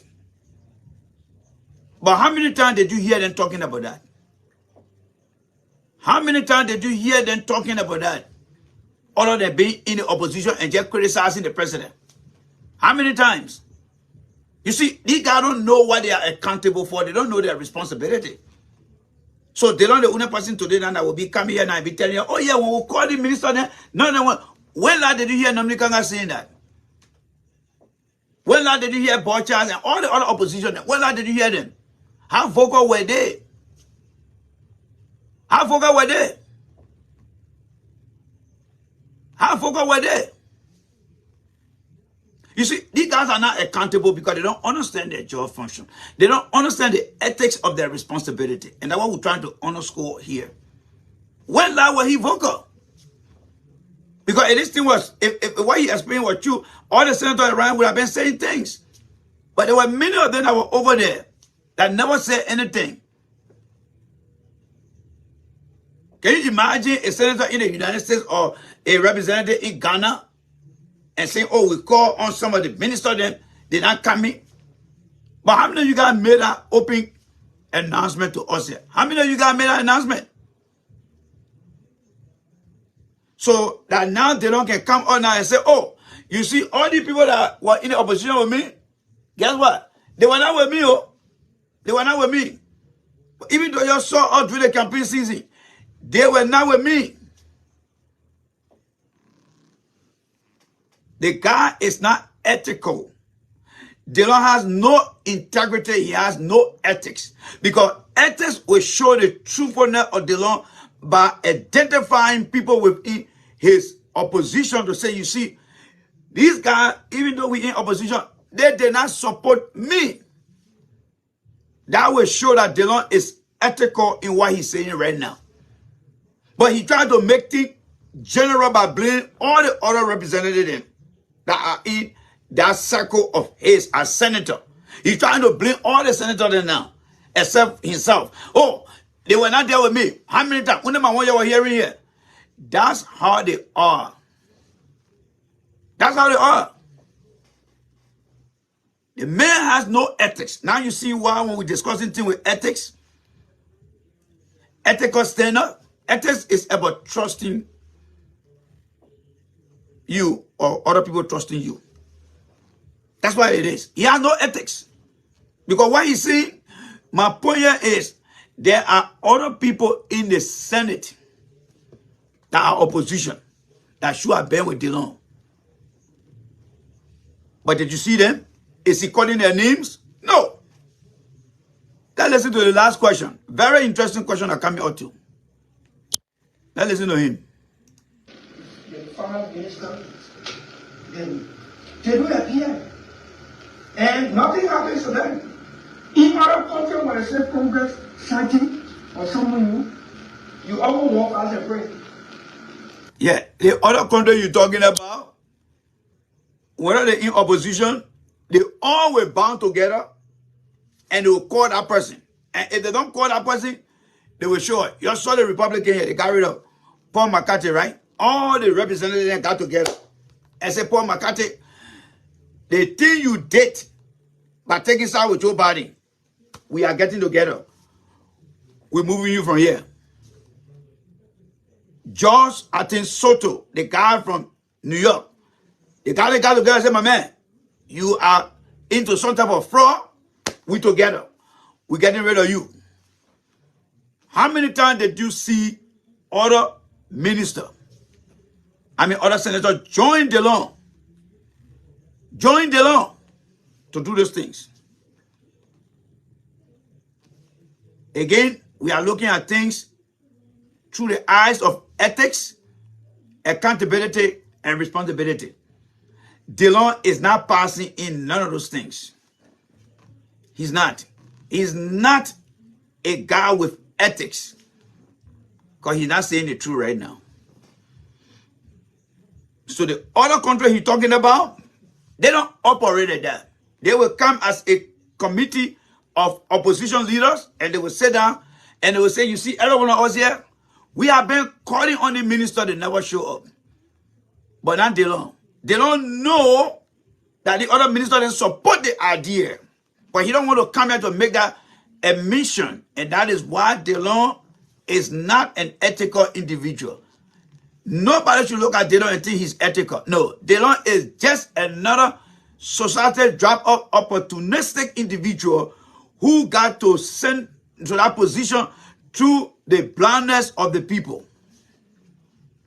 But he's not an honest guy. Let's listen to him again. In that bread means nothing. When we are critical and robust with oversight, when the public here said the Senate has summoned a minister. So when he said we, let me hold it right there. When he said we, who are the we? When we are together. So that means nobody can go now he on that one, right? Borchan is now with him on that one. Milton Teje is now with him on that one. All the other senators in the opposition, they were not with him on that one, right? But he was not brave to come here to tell us, say, look, guys, you see, nobody can go, all the people, they're not with me. They are not with me. I'm trying my best, they are not with me. They are not with me here. But he's not calling their names. So when we look at Dillon's behavior right now, through the eye of ethics, that call for transparency, fairness, he doesn't pass that category test. No. Essentially, he's just misinforming the people over there with lies. That's what he's doing. All right? The public will stand still and know that something is about to happen. But nothing happens. Even if the people reluctant come before us, we just make speeches. Because the camera is there. We vote and nothing happens. And at the speed he's making. So, is Dillon telling us that whatever he explaining, that he was not able to rally or twist arm of his fellow senator from the opposition, and because of that nothing works? So can we go to the other opposition leader and ask them and say, Dillon said that you guys did not support him? Nobody can, how true is it? This is what Dillon was calling for. How come you didn't join Dillon to talk about it? Is Dillon being very honest there with the truth? Or is he misinforming the people about you guys? Because you guys are in the opposition, right? Yes. But he said things out there to say that you guys were very resentful. You guys were not willing to work with Dillon. And you guys are in the opposition to share the same value, right? Something is not right with Dillon information right now. Something is not right with his information. The budget got no here, no thing. The budget is not impacting the country and the people. It is impacting us, the beauty people. Oh, yeah? That's a breaking news there right now. The budget is not impacting the people, but it's impacting us. Same way Dillon got to know that. And he know the budget impacting the people. And he disagree with CDC official in the Senate or in the House of Representatives. I mean, the House of Representatives and the Senate. But was he able to disagree with Nomri Kanga? Did he disagree with Nomri? I said, Nomri, you know what? I don't want to say you right now, Nomri. But I don't want to say you right now. You guys are owning about yourself and not for the people. So I don't want to be trading with you guys. I'm going to be independent. Did you hear Dillon saying that? Now they don't come in with annual report, having the table talk, sour conversation, that when he come to come tell the people here. Really, Liberian? Some of you guys are in the opposition. This is something you want to consider to be a very good topic here. You need to rethink yourself. Dillon is exposing your other leaders in the Senate. That everything you're doing to the Liberian people, it is out of the context of being ethical. You don't see the need to be accountable. You don't see the need to be responsible. That's how embarrassing it is when you come to Dillon. So you see, accountability, he's not accounting for what his other friends has done to put that money in a belly. He's not seeing the responsibility of him coming out to tell the Liberian people that these people, with the power invested in us, my responsibility, now that they're not with us and with you guys, I mean with me and for you guys, I am going to say they are not ethical people. I'm not going to associate myself with them. No. Dillon cannot explain what he's explaining through the eyes of ethics. He will not pass the ethics test. Because he just gave you another low point now.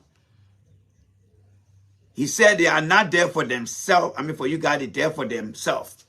Who they then? Gave Dillon a pen, gave him a piece of paper, and said, write all the them down here. Don't give me that blanket statement. Write all the names of all the them down here. Starting from the opposition that you belong to. Give me the list of people who are only there for their belly and not for the people. Give me the list. Give me the list. Let's listen to Dillon here again, folks. If I would create the legislature from 1 to 100, I will give her 40. If I would create the legislature from 1 to 10, I will give her 4. Yeah, my dear? Yeah. So let me just go and follow. Looking at the losses you people encounter, can you link it to a particular issue, like a particular influence that led to your kind of degrading performance for the person who need to do? I will answer by saying courage is lacking. In the legislature. Courage is lacking. So now, look, I'm actually enjoying that girl because she is among the few very minute, well-seasoned journalists. And may God continue to bless her because she is exposing Dillon. Did you hear the question she just asked him again? Because all the talking he did, that's not what she wanted. She wanted him to laser focus on their weakness. And guess what he said after she sent the second question back? The second question to him. Courage. If we can do X, Y, Z, who are those we? Is it people from the CDC or is it from the opposition? He's not being honest. And dishonesty is part of being unethical. My point is, he is telling you that there are deficiencies, there are lapses that came through their 1 year, through the past section where they were unable to perform due to non-collaboration from other senators. But the question we have here is, why aren't you telling all these opposition senators that work with you? Why aren't they telling you? Why he's not telling us that? Why? Because he's not being honest. Let's try to hit it here quick, folks. And I like to use the word span. We Spanish. Institutionally, we Spanish. She said that if people are not capacity care on. But you see, you can have the capacity if you don't have the courage. That's all. So I can't keep allowing anything to play like this. So you see, Dillon is essentially telling every one of you guys that the opposition librarian running behind, they are just fooling the people. They are not in their interest. Dillon is presenting himself by telling us here tonight, all the people you see behind Boca who call themselves opposition, you guys are running behind the wrong people. And this will give me the conclusion to say to you guys, a Liberian think that government is going to provide a solution to their problem, they are mistaken. Because the government is part of the problem and not part of the solution. But Dillon is not being very honest here to the eyes of being an ethical individual. Because if Dillon said that we need courage, who we is he referring to? Because that we is not only applicable to the outgoing government officials that are in this House or Senate. There are we that are inclusive with the opposition as well. But he's not saying, and you and I have not seen that we from the opposition banding together and coming out and having a conversation with the people of Liberia and say, look, you see every one of us here, we are in the opposition. We are trying to get things done for you guys. Isn't that true, Nombi? Yes. Isn't that true, Bocha? Yeah. Isn't that true, Mr. Mayor? Yeah. Isn't that true? Yeah. How many of you guys can attest to that? That they have shown how accountable they should be to the Liberian people through the responsibility of telling them why they have not been able to get things done in the Senate because of XYZ. Can you name the number of senators from the opposition that joined Dillon and others to come and tell us what has been happening in our Senate? No. Una Dillon is coming and Una Dillon is talking about Dillon, and Una Dillon is saying that we need help. What does that tell you about the rest of the people from the opposition? If Dillon is saying that they need help. If they need help, then what solution they're going to provide for the people out there? Let's continue here, folks. Let's continue here. Let's continue, folks. Let's continue. What is so difficult in simply saying no when you're wrong? What is so difficult in saying and demonstrating righteous anger to say to someone, the finance minister, and he rap and say, he going to Farmington to hold workshop.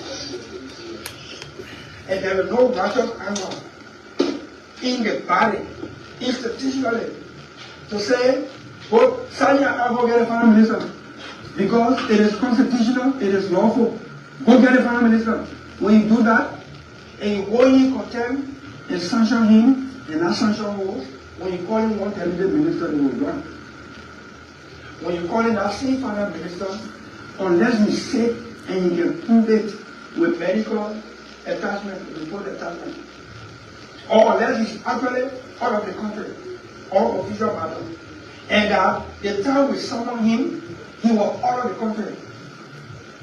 Cabinet ministers receive citations and summons from the Senate while they're in country, and then leave the country and have their deputy representative minister, and the date that the minister travel is the date after the Senate summons or cited the person. You know why that happens? Spinelessness. I'm looking forward to the 55th legislature. All right, hold on before you get to your 55th legislature. So, Dillon had essentially told you guys whether it's the 54th legislature or the 55th, according to him.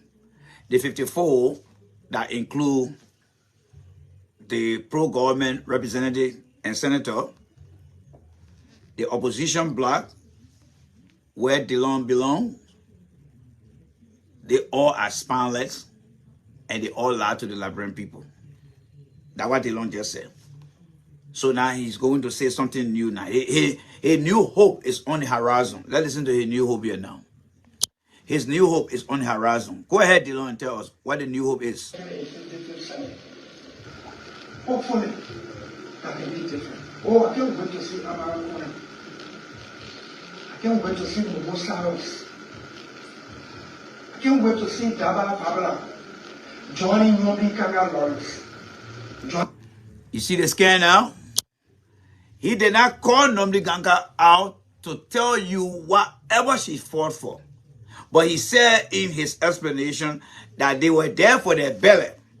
But now he has flipped the switch now and trying to conjure the people out there. Oh, American is coming. Even though he's not telling about American last he putting out here. Oh, the other guy is coming to John Nomdi Ganga. After he had already blanketed every one of them and excluding himself.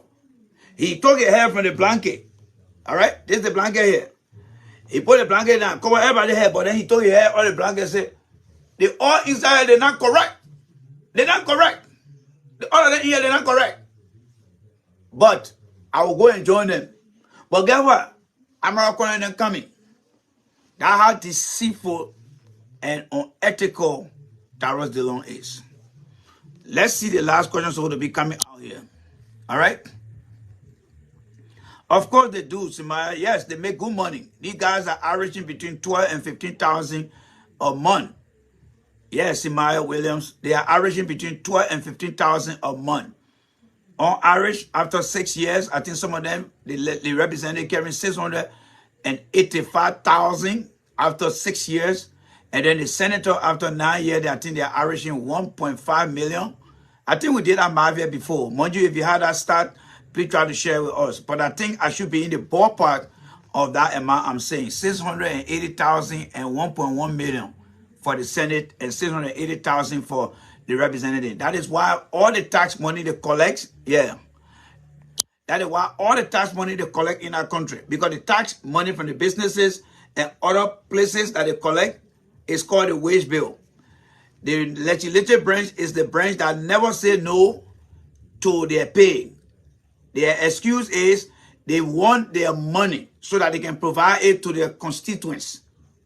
So whenever the money is short, and Boka people are going to feel it, because what the people went through, the weird people, they are not like the earning people. The Boka people are going to go through that. Every month, the Thomas Road now that passed away, may God bless his soul. Every month, if the Liberian government is supposed to collect about 3 million, or let's say 5 million, or let's say 1 million or 2 million, whatever the amount is to pay, Thomas Doe now was responsible to go to all the businesses in his agency to ask them to pay their taxes every month.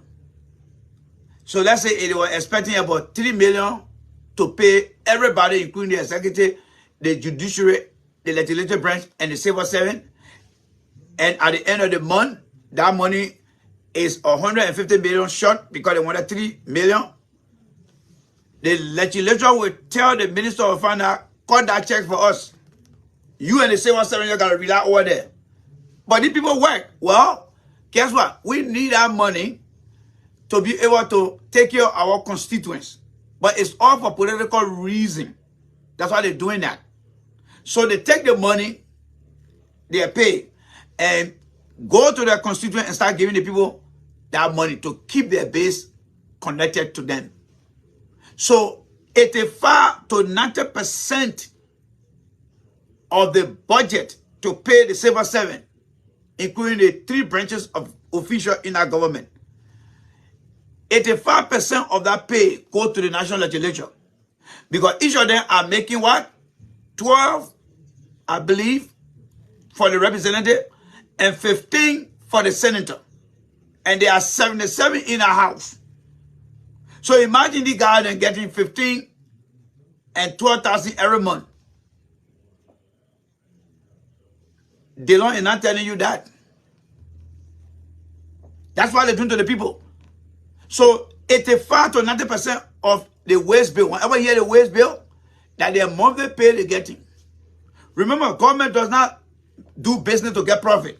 They go and collect taxes from those who's supposed to pay taxes. But the legislature got their salary like this. They don't want to reduce it. It's like this. They don't want to reduce it. So whenever any little money comes, they go in and say, you gotta get our money. We don't care about other people. That's who they are. And they got back here. That's why he's doing it. That's why American are going down there. You think American going over there? Do you see American running on any platform to say, you let me, I will have to reduce the salary? No. The day you hear American tell you about reducing salary, you must call me. They are going in there because the legislative branch within the 3 branches, they are non-compliant to reducing their salary. They don't do that. That's why you find many people going to Liberia to become lawmakers. It's nothing but the money. If you drop the pay down to say they're supposed to be making 40,000 every year, that area will become less and less attractive to Liberians. But these guys are getting 12,000 and 15,000 every month. That's a showcase money there. What they got to lose in our country or use in our country. And not to mention their gas slip and other stuff. And then you got people running behind them. That country will not be a better country until 2065. Let's move on and close on the Darius Dillon mayor.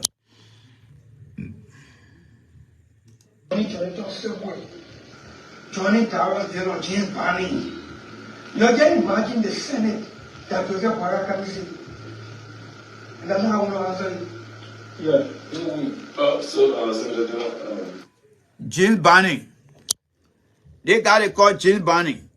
He was in the Senate before. He got flogged. They were the one drawing the $15,000 from earning days. Why did he do with the money that he coming back in the Senate? Because I'm not here to insult the Liberian people intelligent. But because the Liberian people love people who ill-treat them, this guy was there for 9 years, the James Barney guy, and did nothing for the people. After he left that position, he sat in our country without doing anything. And they come back and gave him a free 9 years. Then the Liberian people will come to you and say, oh, my son are like this. My son go like this. Well, thank God that Kwame, we're not there again. I know we'll be going around again to be showing them. But this is due to the political inflation literacy, or the inflation of political illiteracy in the country. It keeps going up high. The people that sat down for 9 years and draw 15,000 and then nothing for your constituents.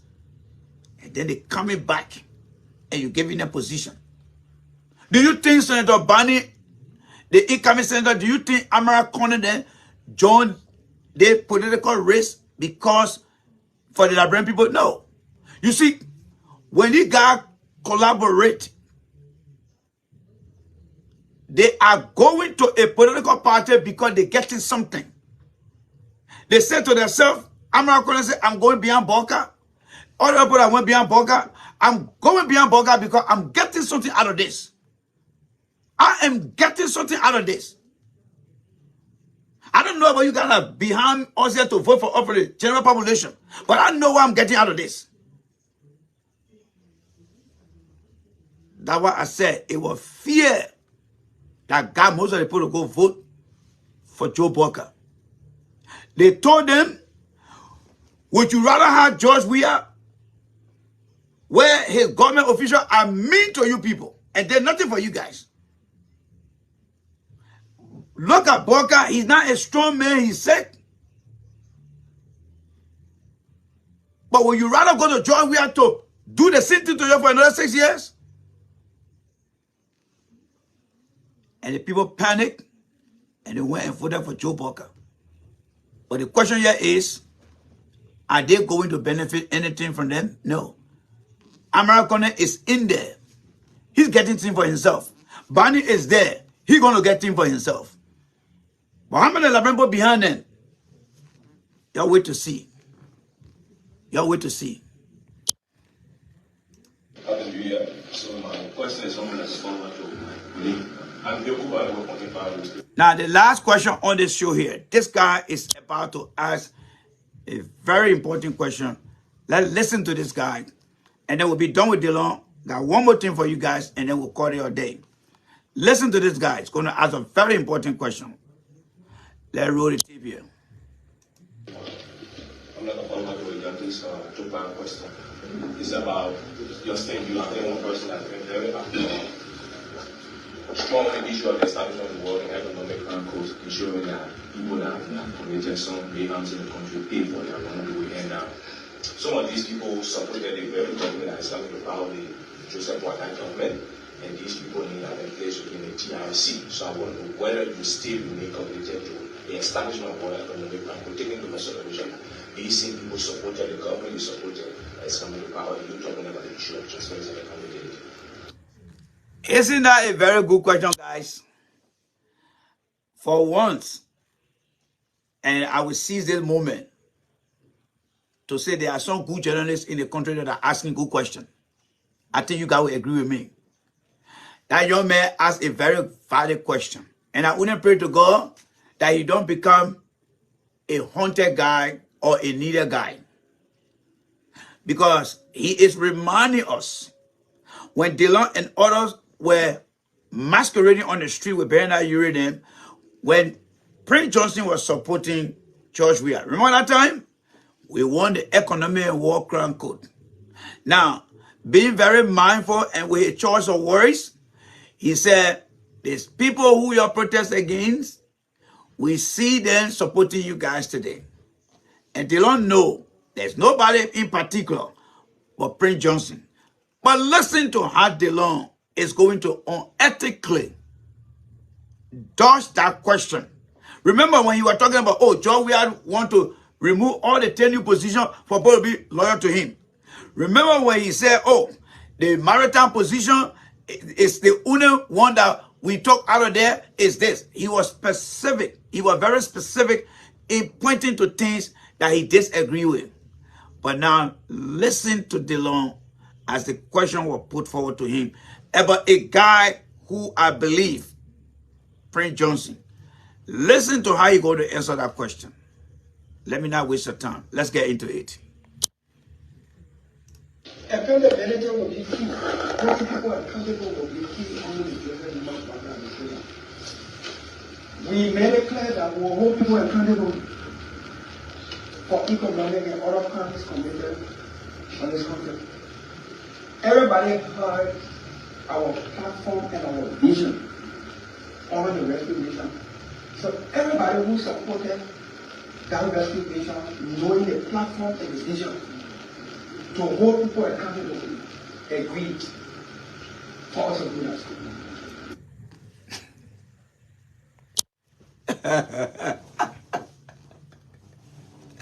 Let me welcome my brother Wesley here. Let me welcome my brother Wesley here today. Look, if you ever think the guy in the opposition are coming to solve the Liberian problem, you are mistaken. These guys are more of a problem than being a solution. The boy asked the man a specific question. We saw a guy who you protest again the other time. He supported you guys here. Now he coming with the we. I think we need to limit the number of we send to Liberia because people are misusing the we in our country. So the we word need to be limited to Liberia. Can we all agree on that? Because the boy is asking a specific question. How many we in the country that is on the TRC list? How many we that supported him? Those are specific questions. Let's go back to the question again because I really enjoyed the part. Let's go back to the question. Let me hit it 20 seconds back. 1, 2. Maybe this is where the question come in. Everybody, we made it clear that these people supported the very government that is coming to power, the Joseph Franco's ensuring that took back question. It's about your saying you have one person that's been very strong on the issue of the establishment of the World Economic Council, ensuring that people that have committed some mayhems in the country pay for their wrongdoing. And some of these people supported the very government that is coming to power, the Joseph Boakai government, and these people in that place within the TRC. So I want to know whether you still remain committed to the establishment of World Economic Council, taking into consideration these same people supported the government, you supported that is coming to power, you talking about the issue of transparency and accountability. accountability will be key. Holding people accountable. No. Don't let him fool you with the answer. The boy, they generally asking a direct question, not an indirect question. Do you support the War and Economic Crime Code? He did not ask for his overview support. He said, do you? Then his answer should have been, yes, I'll support the establishment of the War and Economic Crimes Code. You see, when Dillon was talking about how people were very spineless and not doing things to help the Liberian people, he was very specific by putting himself in a singular position, right? But now the question was asked to him directly about the War and Economic Crime Code support directly from him. Then now he bring it in, we. Why? Because he's scared. Dillon is scared of Prince Johnson. That guy is scared. That's why he don't want to put himself first. He is scared. That's why it is. So he is one of the spineless guys over there right now, talking about we. Listen to him.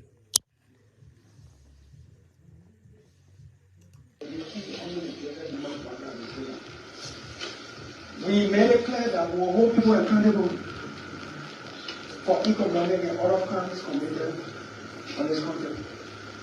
Everybody heard our platform and our... The boss says specifically, the person name was mentioned in the TRC. And who do we know that name in the TRC?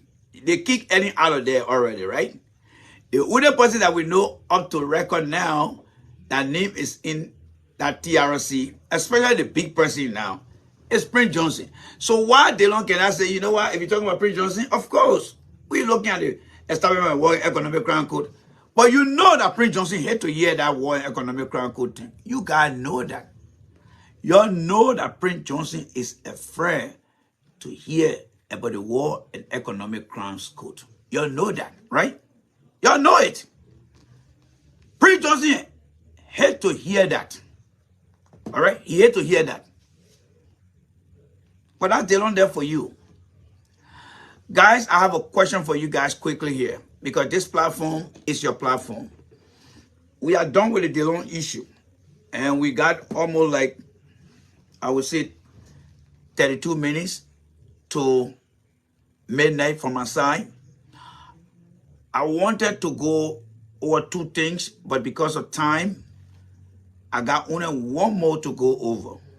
Now, here is the choice here. 3 choices for you guys. to make. One, should I close the show now and reconvene tomorrow? Tomorrow morning, there will be no show, just so you guys know. There will be no show in the morning, but I will be back here tomorrow. That's the first choice that you want. Close the show now. Randy will reconvene tomorrow evening. 2, there are 2 topics I have. All right, so the second question is the oil spill. Some of you guys sent me the video about the oil spill. I think this one coming from Nigeria. Do you guys want me to discuss that? That's the second option tonight. And then go home after that. The third, the incident that happened where the guy died. That's the third question. Do you guys want me to discuss that? So first question, should we close the show and go home and reconvene tomorrow? Should I discuss the oil spill, comparing that to what happened in Banga? Or should I talk about the incident that happened in Banga again, I believe, with the, I think the CICO company? Which one do you guys want me to do? I want a vote. If you agree to either one, somebody said option 2, the oil spill. That makes sense because that will be very brief. Anyone else? I need 2 more people to support this. I need 2 more people to support this. 2 more ideas. The option on Bond County. But there were 2 options on Bond County. Okay, option number 2. Good. All right, option number 2. All right. Option number 2 it is. So we'll do the oil spill. You guys are very good because the oil spill is very, very short. So we'll do the oil spill. All right. So let's go to the oil spill here. Because our man Dillon took our time too much. So let's go to the oil spill here. All right. And yeah, and I'll hit that one very quickly too. The oil spill is very fast. I can knock that one up quick for you guys. So let me come to my folder right here. All right. So where is it? All right, right here. So we're going to look at the oil spill here, right? All right. So let's go to the oil spill here. My people, make una come see what people they do. All right. So guys, as you can see here, that's the oil spill over there, right? Let me try to turn the light off so you guys can see better here. All right. All right. So you see the oil spill here. All right. This is in Nigeria here. All right. So let's run through there quickly here. All right. But they see as this tanker take breakdown. We come enter the body of this tanker. They carry diesel. The diesel come they rush down. The driver, you know, if you hold this thing again, I tell liver. See as people take gather this thing, they use diesel, they take the bath. Okay, what about wait? Una not the fear. First of all, una not the fear for myself. Una not the fear. What about God forbid something like fire just enter that place? What you want to talk to una see? Because see as una they use the diesel, take the rub body, take the bath. Nigeria, una don't start again. And woof now na dey fair. Make una dey save, make una dey save. Nobody say me una not pack this diesel, but make una dey save. Make I live now, make una watch this video. Wonder shall never end.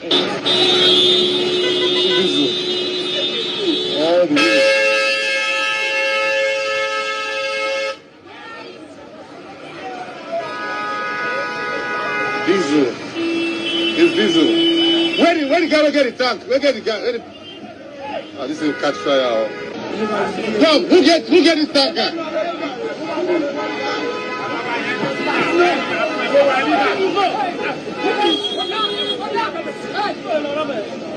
Excuse me. Relax,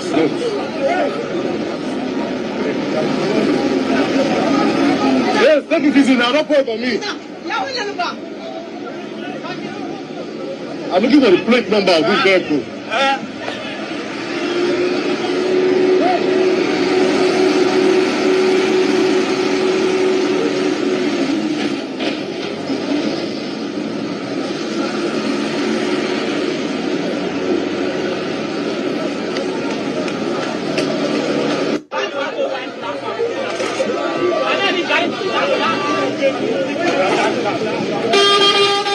Man, look at them. They are just taking this thing off. They are scooping this thing up.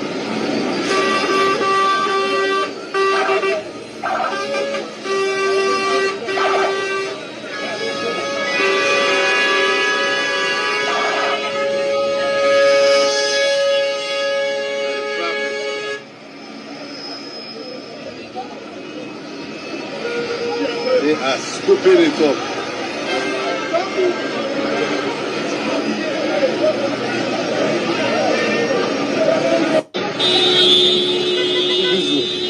All right, guys, so let me just come back here with a few things here. So let's go down to the other incident from Liberia. I'm sure some of you guys have seen that so many times, so that way we can draw our analysis on that. So let me go to the one that happened in Liberia. We're not going to play the whole thing. We're just going to look at the very impacted part of it. So let's go back to Liberia. Spotlight on TV. A long vehicle carrying fuel at the back, God's willing, 9,000 gallons.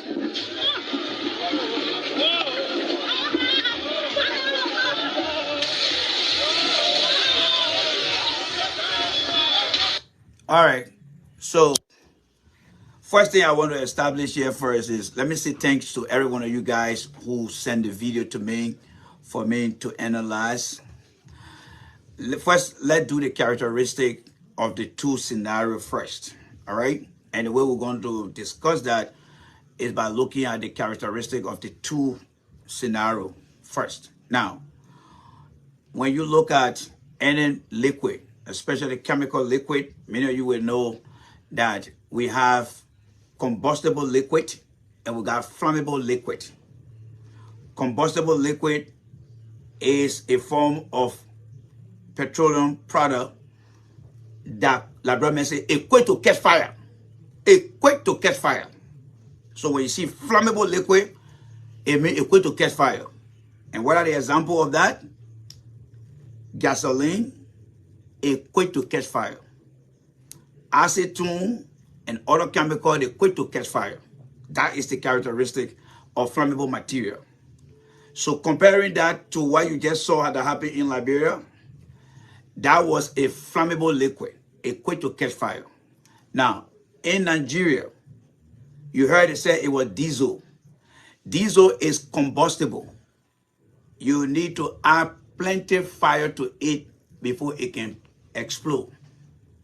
Because when they say it's combustible, it's not going to catch fire. It will take long time.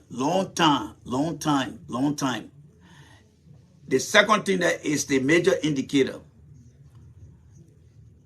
between the graph where you got the positive and the negative side, gasoline, because it equates to catch fire, the flash point is minus 42.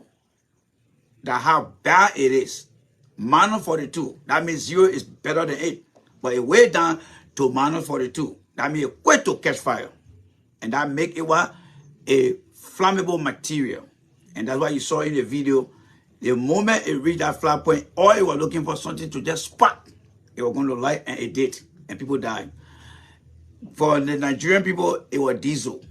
So they know that it will take a long time for it to catch fire. But there are certain diesel too, for example, when it's below 60, I think it's 60 centigrade, it will also catch on fire, but that's not that great. So we need to compare the two. So we need to understand, one, the characteristic of the chemical we're messing with. And you got to know the names of the chemical. Two, we also got to understand the flash point of the chemical as well. So the reason that Nigerian people did not go off, one, it take a very long time for it to catch fire. And two, it was also raining. But that is a secondary thing to the characteristic. It was raining. And I believe, as you saw the liquid, and just going down the road, depending on the direction, it was all mixed. So to go further down into what you guys are getting, I don't think anybody should be buying that for consumption at home, because You have to do phase separation. You have to go and set that thing down. You have to fuel oil float, but the fuel oil is very heavy. I mean, it's very dense, so you're not going to float easily. And you got to have a process or distillation to split that apart. So that is the main reason why it did not go in flame like that. But high bank gasoline, I'm sure Nigeria and their citizens being an oil producing country, I'm sure they are seeing a lot of explosion from gasoline. And I believe if that was a gasoline tanker, they will not go around there. Because you know why? The live video I'm about to show you guys here, Liberian learned their lesson. And here's the live video for you guys to see here. Check this one out. Folks, welcome, good evening. We are live on it. So this video just came out right after the incident in Total. But now you can see how distant Liberians are. Even though this is not a fuel spill, it's just maybe some type of engine problem or heating that led to this. The Liberian people learned their lesson from Total. So as you can see here, Depends people were truck got fire. But what we want to look at here now, quickly here before we close, let's look at things through the eyes of accountability, responsibility, and ethics. The incident that happened in Total where the tanker went on fire, people died. Which institution in the country is responsible to ensure that flammable liquid, whenever you see that word flammable, the people got some kind of thing that looking just like damo. You see that rest on the oil and say flammable liquid, equipped to catch fire. When you're driving behind here, you see the truck that will go in the day, slow down. Because when that liquid, when that truck turn oil and that quota hot, especially during the summertime, when I maintain oil it takes for just for one small drop to just fall from that thing and hit the quota, everything go kaboom. You either speed ahead and forget what he, or you wait behind, let other car go in front. All right? So, LPRC, are they the regulatory body for that, or Wilson? Because LPRC is like the custodian to maintain the field. But what I'm asking for is, who's supposed to ensure that the proper vehicle is on the road?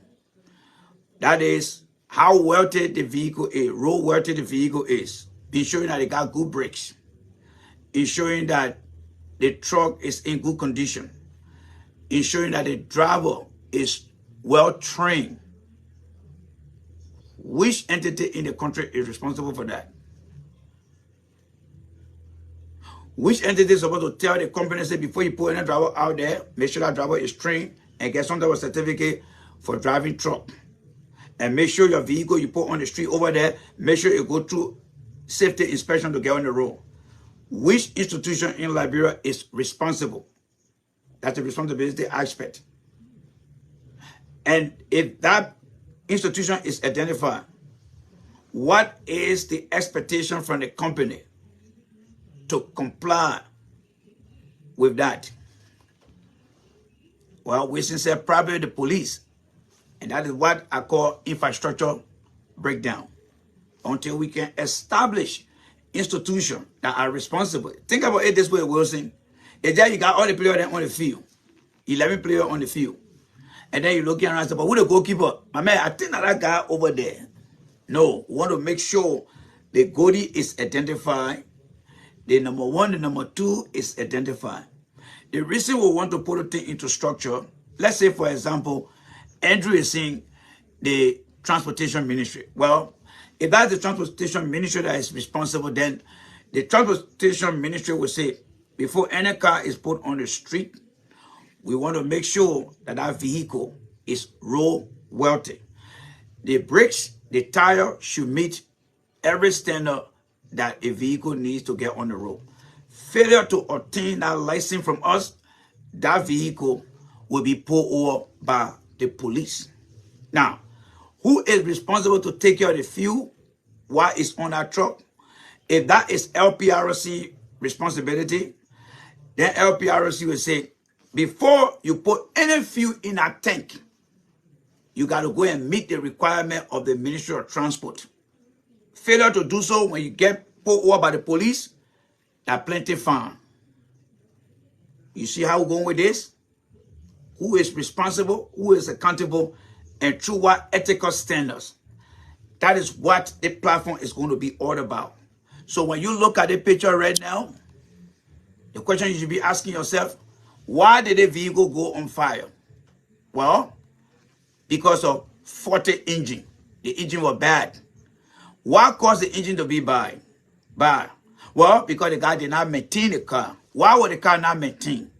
Well, because nobody asking, nobody pressurizing. But who's supposed to ensure that the engine is better? That's how you come down to the root cause. So we're going to be challenging anything that happened through this medium here. Because that way we can tell. You see, right now, it's very difficult for you guys to determine which institution is responsible for what. The product in the tank, somebody should be taking care of that. The car on the street or the truck, the safety of the truck, there should be an institution responsible for that. The training of the driver to be issued a driver license to operate that truck, it should come from another institution. If we don't have those things in place, accident will be bound to happen all the time. And that's what we're trying to do here. And so it will take the government, it will take the institutions that are responsible under the government, and then the institution or the private corporation too will have to do their part. It's called holding them accountable. Are we holding the private company accountable? But then somebody will say, how will you hold the guy accountable when you're not giving them the rules? You can go to the field and go get a man red car and tell the man, say, no, don't hold the ball in your hand. In the setting zone of the field, you hold that ball, will get your red car. If you don't tell the man where he's supposed to hold that ball, and he go and grab that ball, and then you issue the man red car, the man say, but I know the rule. I thought we can hold the ball anywhere. So I have to tell the man. All right? So that's what we're looking at. So tomorrow, we're going to look at the incident that happened at that construction site. I just want you to understand this. On the construction site, there are so many equipments, activities, trenches that people have to maneuver between to get things done. If people are not trained, if you don't have safety guy on site, it's very, very dangerous. The last place I want for any Liberian to go work is in an electrical facility.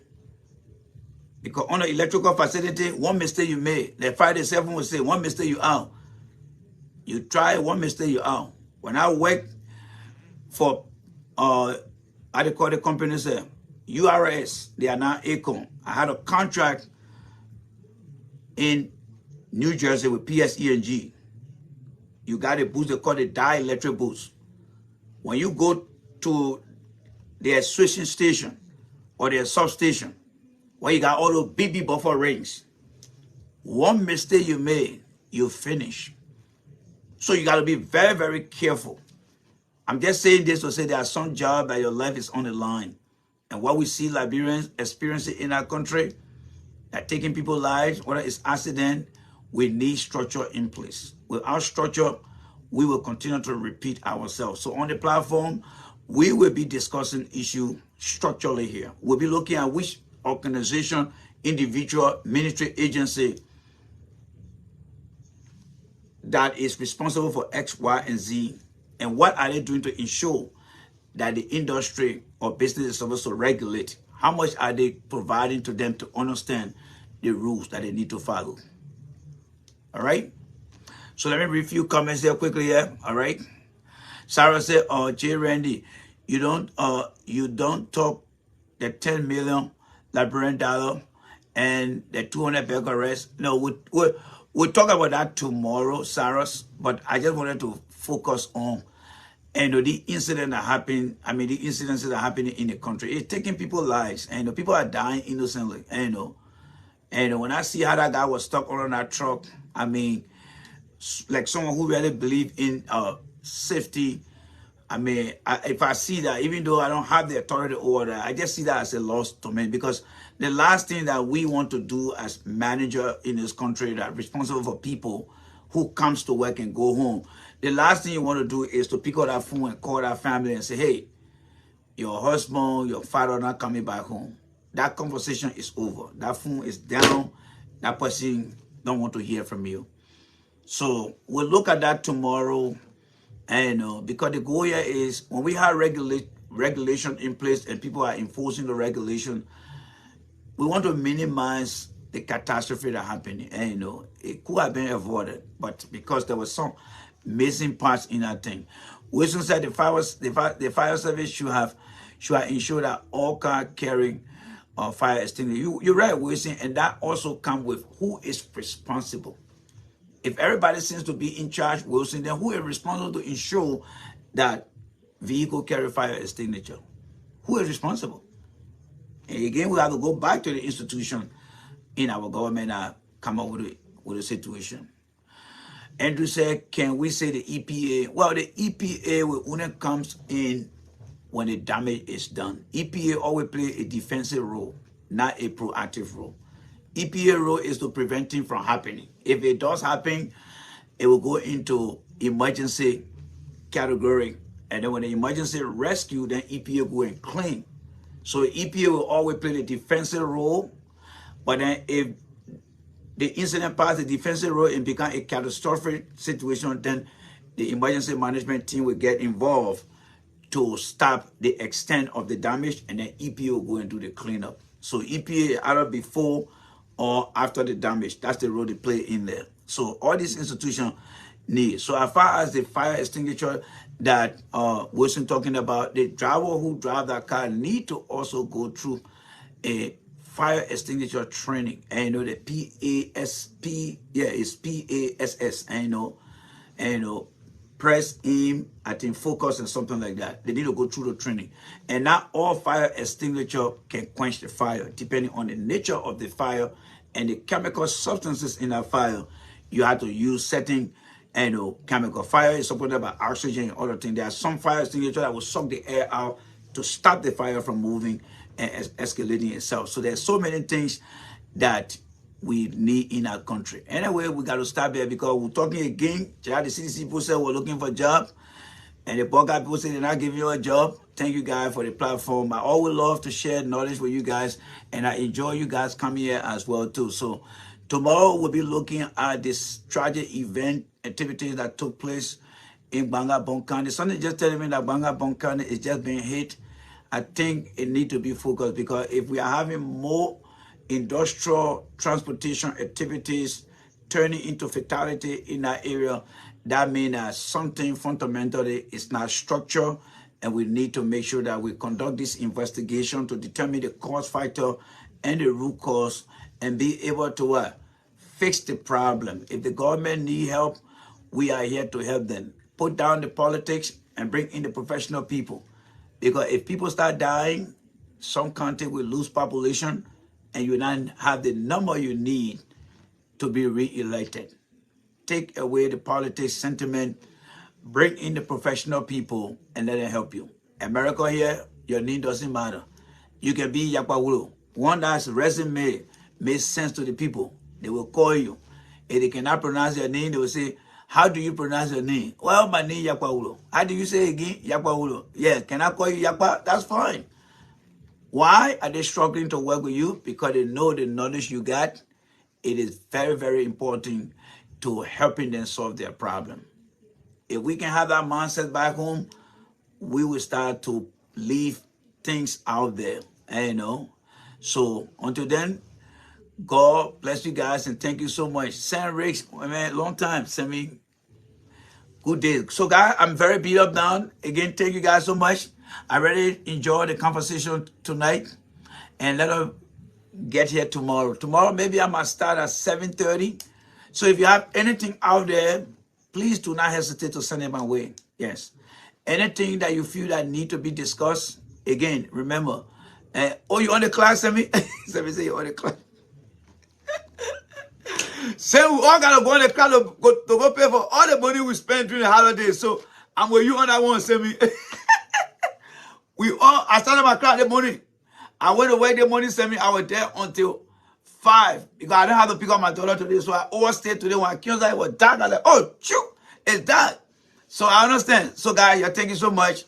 We'll reconvene again tomorrow. God willing. Good night to every one of you guys. Bye for now. Thank you.